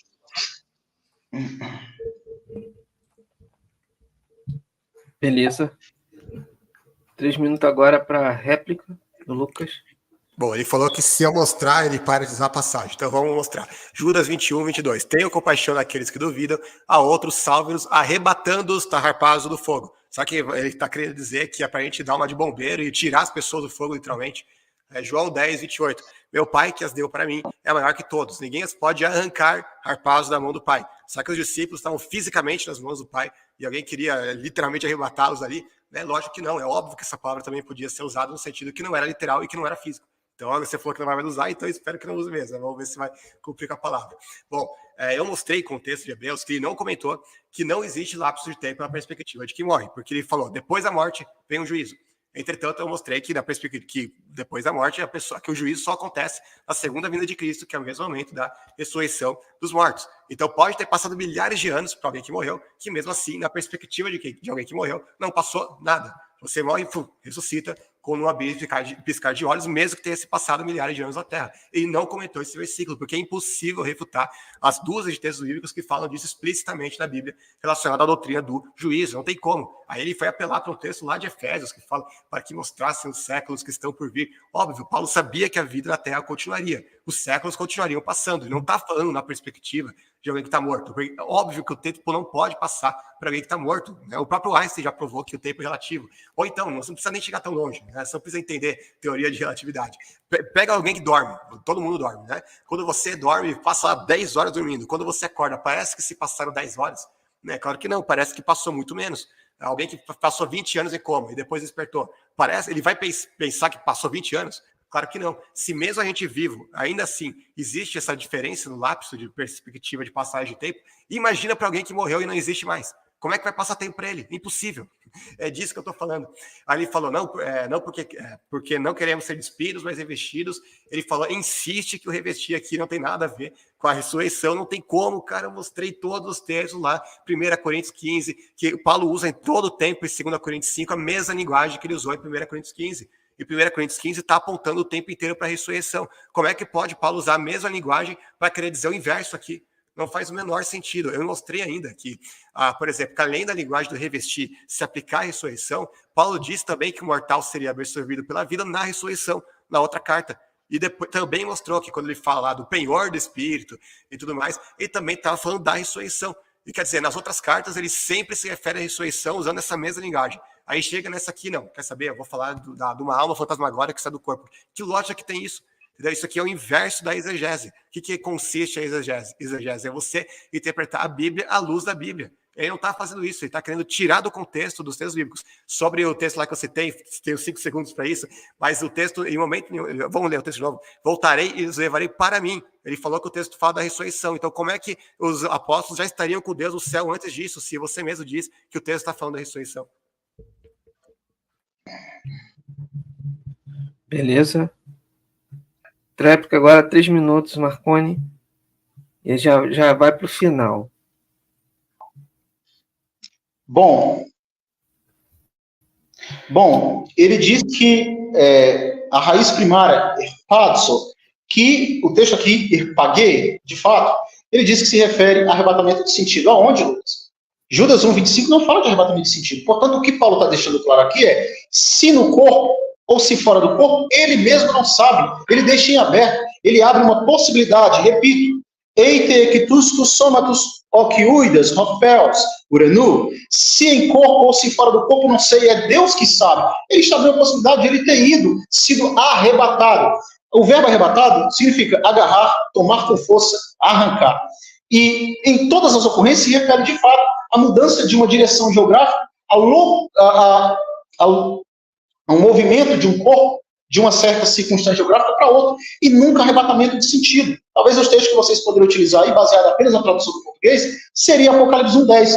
E eu, João, fui arrebatado no dia do Senhor. Mas nem isso ajuda, porque a gente sabe ali que o verbo ali não é arrebatado. O verbo é outro no grego, que significa estive eu, que vem de gnomai. Estive eu em espírito no dia do Senhor. A mesma coisa também acontece com Apocalipse 4:2. Ou seja, arpagê sempre se refere a arrancar algo, tirar algo, e não a arrebatamento de sentido. Porque a única explicação possível para fugir do impacto do texto seria dizer que aqui é arrebatamento de sentido. E Paulo não teve os seus sentidos arrebatados nesse texto. O texto é claro. Ele disse se no corpo não sabia, se fora do corpo também não sabia.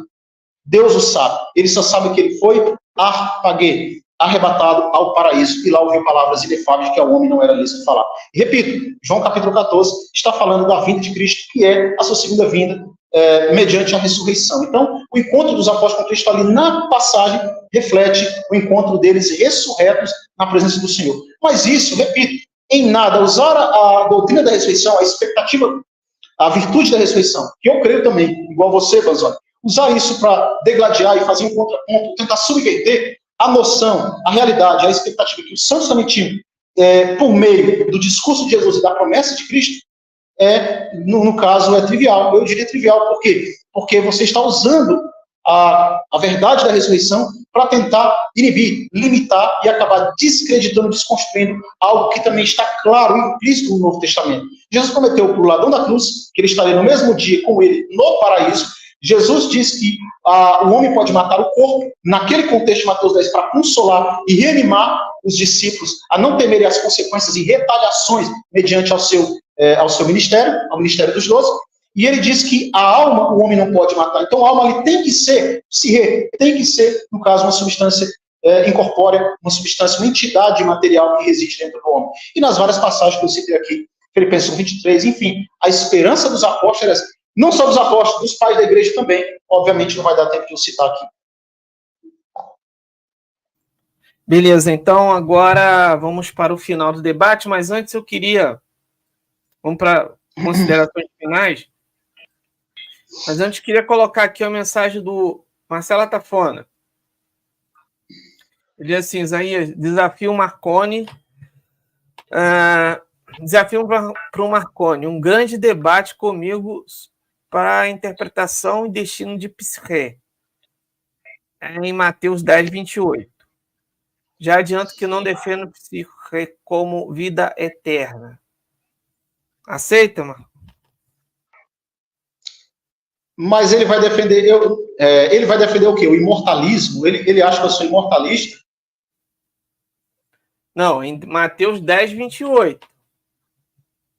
Mas ele sabe da minha posição teológica, né, Isaías? Ele sabe que eu não sou imortalista. Aceito. Baseado, vamos debater só Mateus 10, 28, aceito. Vamos combinar isso direito, lá no WhatsApp, para não ficar um negócio desentendido. Tá bom. Beleza.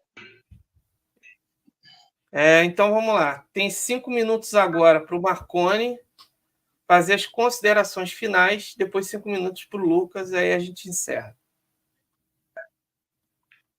Pode falar, Marconi. Vou até botar aqui diferente.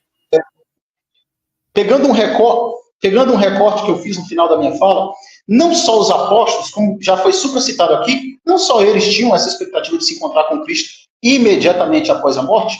Paulo, o apóstolo Pedro, Jesus prometeu isso para o ladrão da cruz. Há essa promessa clara no Novo Testamento. Não só eles, mas os cristãos que aprenderam diretamente dos apóstolos. Me refiro à patrística do primeiro século, segundo século, primeira e segunda geração. Os primeiros cristãos acreditavam piamente que imediatamente após a morte eles estariam com o Senhor. Clemente de Roma, ele foi aluno do apóstolo Paulo. Longe de mim afirmar que ele aprendeu errado. Um homem cujo nome já estava no livro da vida e era companheiro missionário do apóstolo Paulo, conforme Filipenses 4:2. Eu acho extremamente difícil afirmar que Clemente está equivocado quando ele foi aluno do apóstolo Paulo. Na sua epístola aos Coríntios, capítulo 5, versos 4 e 7, ele diz: fixemos nossos olhos sobre os valorosos apóstolos, Pedro, que por ciúme justo não suportou apenas umas ou duas mais numerosas provas, e depois de assim render testemunho, chegou ao merecido lugar de glória. E por ciúme de discórdia, Paulo ostentou o preço da paciência. 7 vezes acorrentado, exilado, apedrejado, missionário do Oriente e do Ocidente, recebeu também a ilustre glória por sua fé. Ensinou a justiça no mundo todo e chegou até os confins do Ocidente, dando testemunho diante das autoridades. Assim deixou o mundo e foi buscar o lugar santo. Ele se tornou o mais ilustre exemplo da paciência. Pedro e Paulo, de acordo com Clemente, já estavam no lugar que lhes pertence, no lugar santo. Deixaram o mundo. O prestigiado Clemente, aí tem um comentário meu, que não vou comentar aqui para não ser exaustivo. Também Policarpo, esse foi aluno do apóstolo João, viveu entre 69 e 150. Na sua epístola aos Filipenses, capítulo 9, ele diz: exorto-vos, pois, a obedecer e exercitar toda a paciência. Aqui vistes com os vossos olhos, não somente nos bem-aventurados Inácio, Rufo e Zósimo, mas também outros dos vossos e no próprio Paulo, e nos demais apóstolos, persuadidos que não correram em vão, mas na fé e na justiça, e que já estão no lugar que lhes é devido, junto ao Senhor. Já estão, o verbo está no presente. E aí nós temos também Inácio de Antioquia, primeiro século, aluno do apóstolo Paulo e do apóstolo João. Esse escreveu a sua carta aos Romanos e vai falar ali, trazer expressões claras: de nada me valerão os confins do mundo e os remos deste século. Maravilhoso é para mim morrer com Jesus Cristo, mais do que reinar até os confins da terra. A ele é que procuro, que morreu por nós, Quero aquele que ressuscitou por nossa causa. Aguarda-me o meu nascimento. Perdoa-me, irmãos. Não queirais impedir-me de viver, mas não queirais que eu morra. Permitir que eu receba luz pura. Quando lá eu chegar, serei homem. Permitir que seja imitador do sofrimento de meu Deus. Ora, o bispo de Antioquia, aqui, para Inácio, a morte era uma entrada para a verdadeira vida. Pois quando estava prestes a ser martirizado em Roma, ele exorta os seus ouvintes a não o livrarem do suplício. Pelo contrário, ele espontaneamente queria provar a morte por Cristo, na expectativa de encontrar-se com o que ele descreve como viver.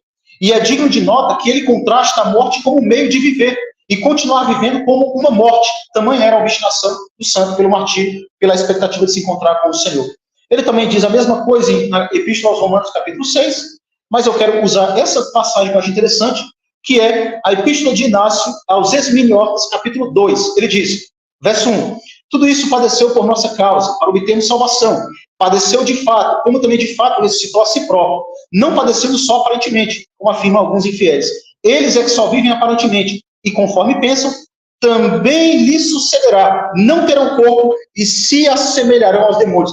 No texto acima, não existe dúvida que o bispo de Esmina acreditava sim na existência da alma, mesmo após a morte física, pois criticando os agnósticos, ele afirmava que Jesus não veio em carne. Ele declara que serão estes, aqueles que declaram que Jesus não veio em carne, os gnósticos, ele diz que estes serão estes inimigos da fé, um dia não terão corpos e serão semelhantes aos demônios. Também, Justino Marte, início do segundo século, diz a mesma coisa. Não vai dar tempo de eu citar aqui, mas enfim, essa era a esperança. Irineu de Lyon, que foi aluno do apóstolo, que foi aluno do bispo Policarpo, que por sua vez foi aluno do apóstolo João. Primeira e segunda geração, parecia haver um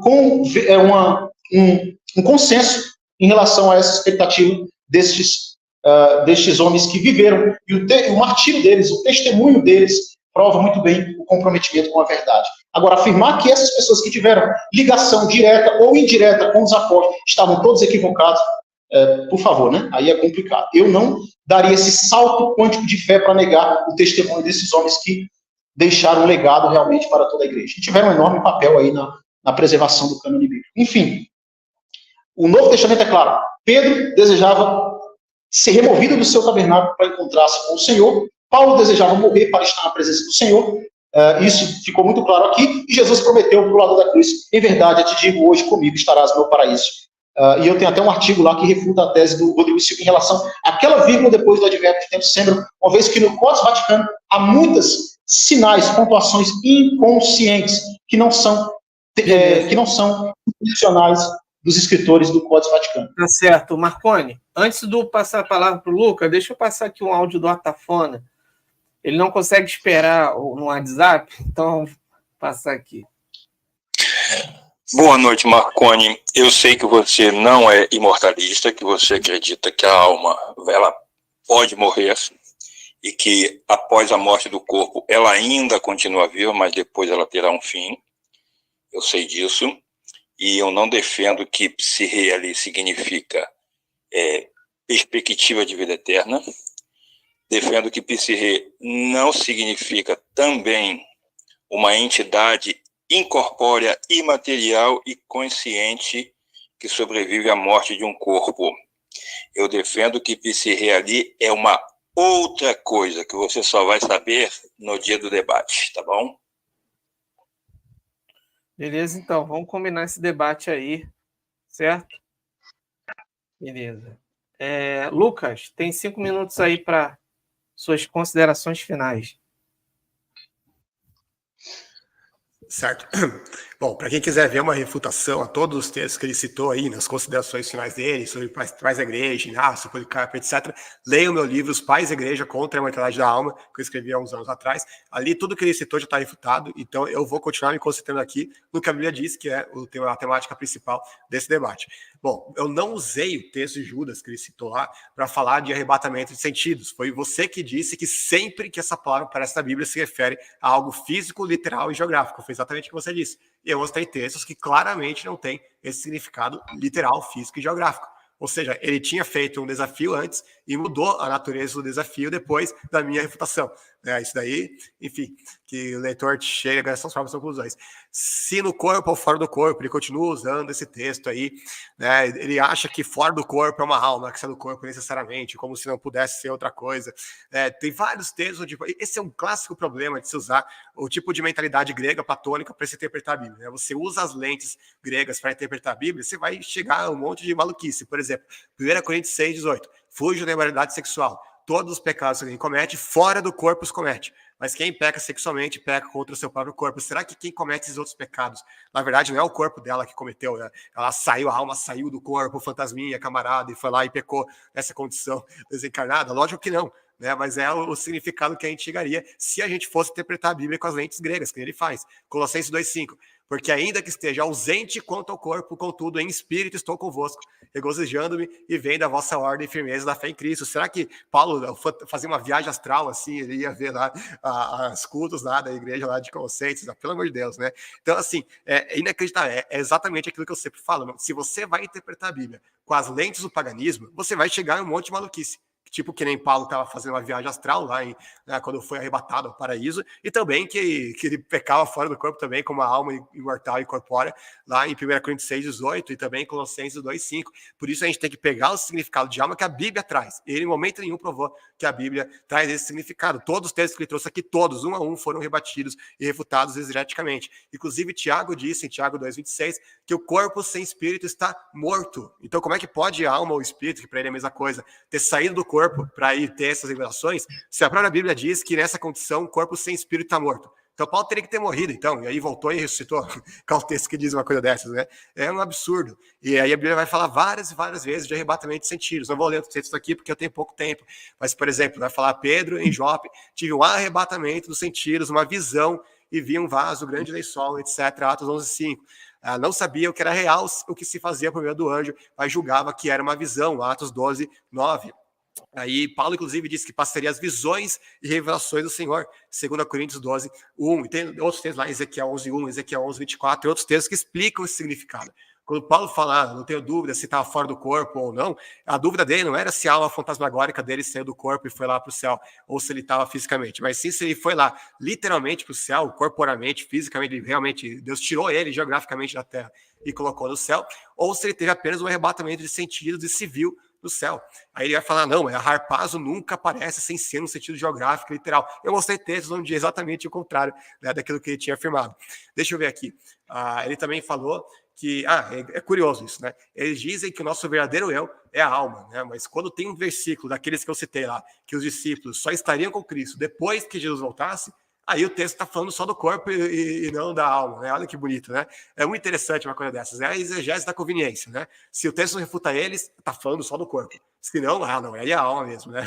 Então é um tipo de exegese assim que não tem pé nem cabeça, né? Completamente biruta. Aí depois vai falar, você está usando a verdade da ressurreição para anular a sobrevivência da alma. Sim, eu tô, porque a própria Bíblia que faz isso. Eu mostrei, segundo 1 Coríntios 15:32, que ele fugiu de comentar o debate inteiro, falou que não era um texto relevante e tudo mais. Como que não? Se Paulo fala que sem a ressurreição é melhor comer, beber e depois morrer. Ou seja, não existia nada depois da morte. Paulo vai falar no versículo 19 dessa perícope, que nesse caso a nossa esperança em Cristo se limitaria apenas a esta vida.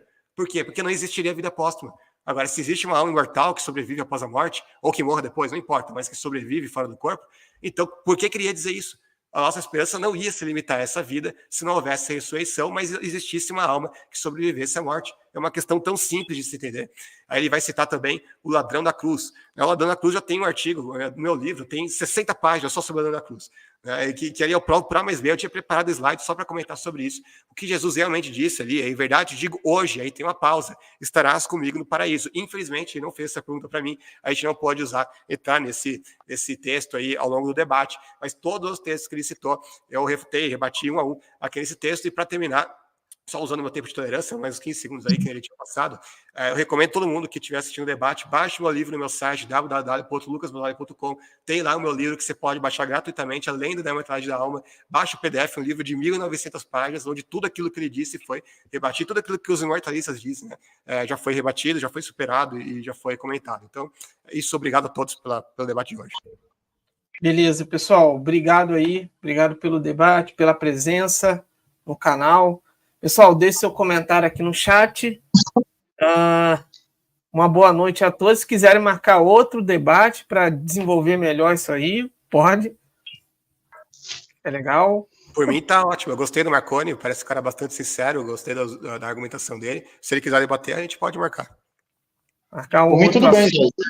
Um versículo, tudo bem. por exemplo, igual o Atafana quer debater Mateus 10, 28.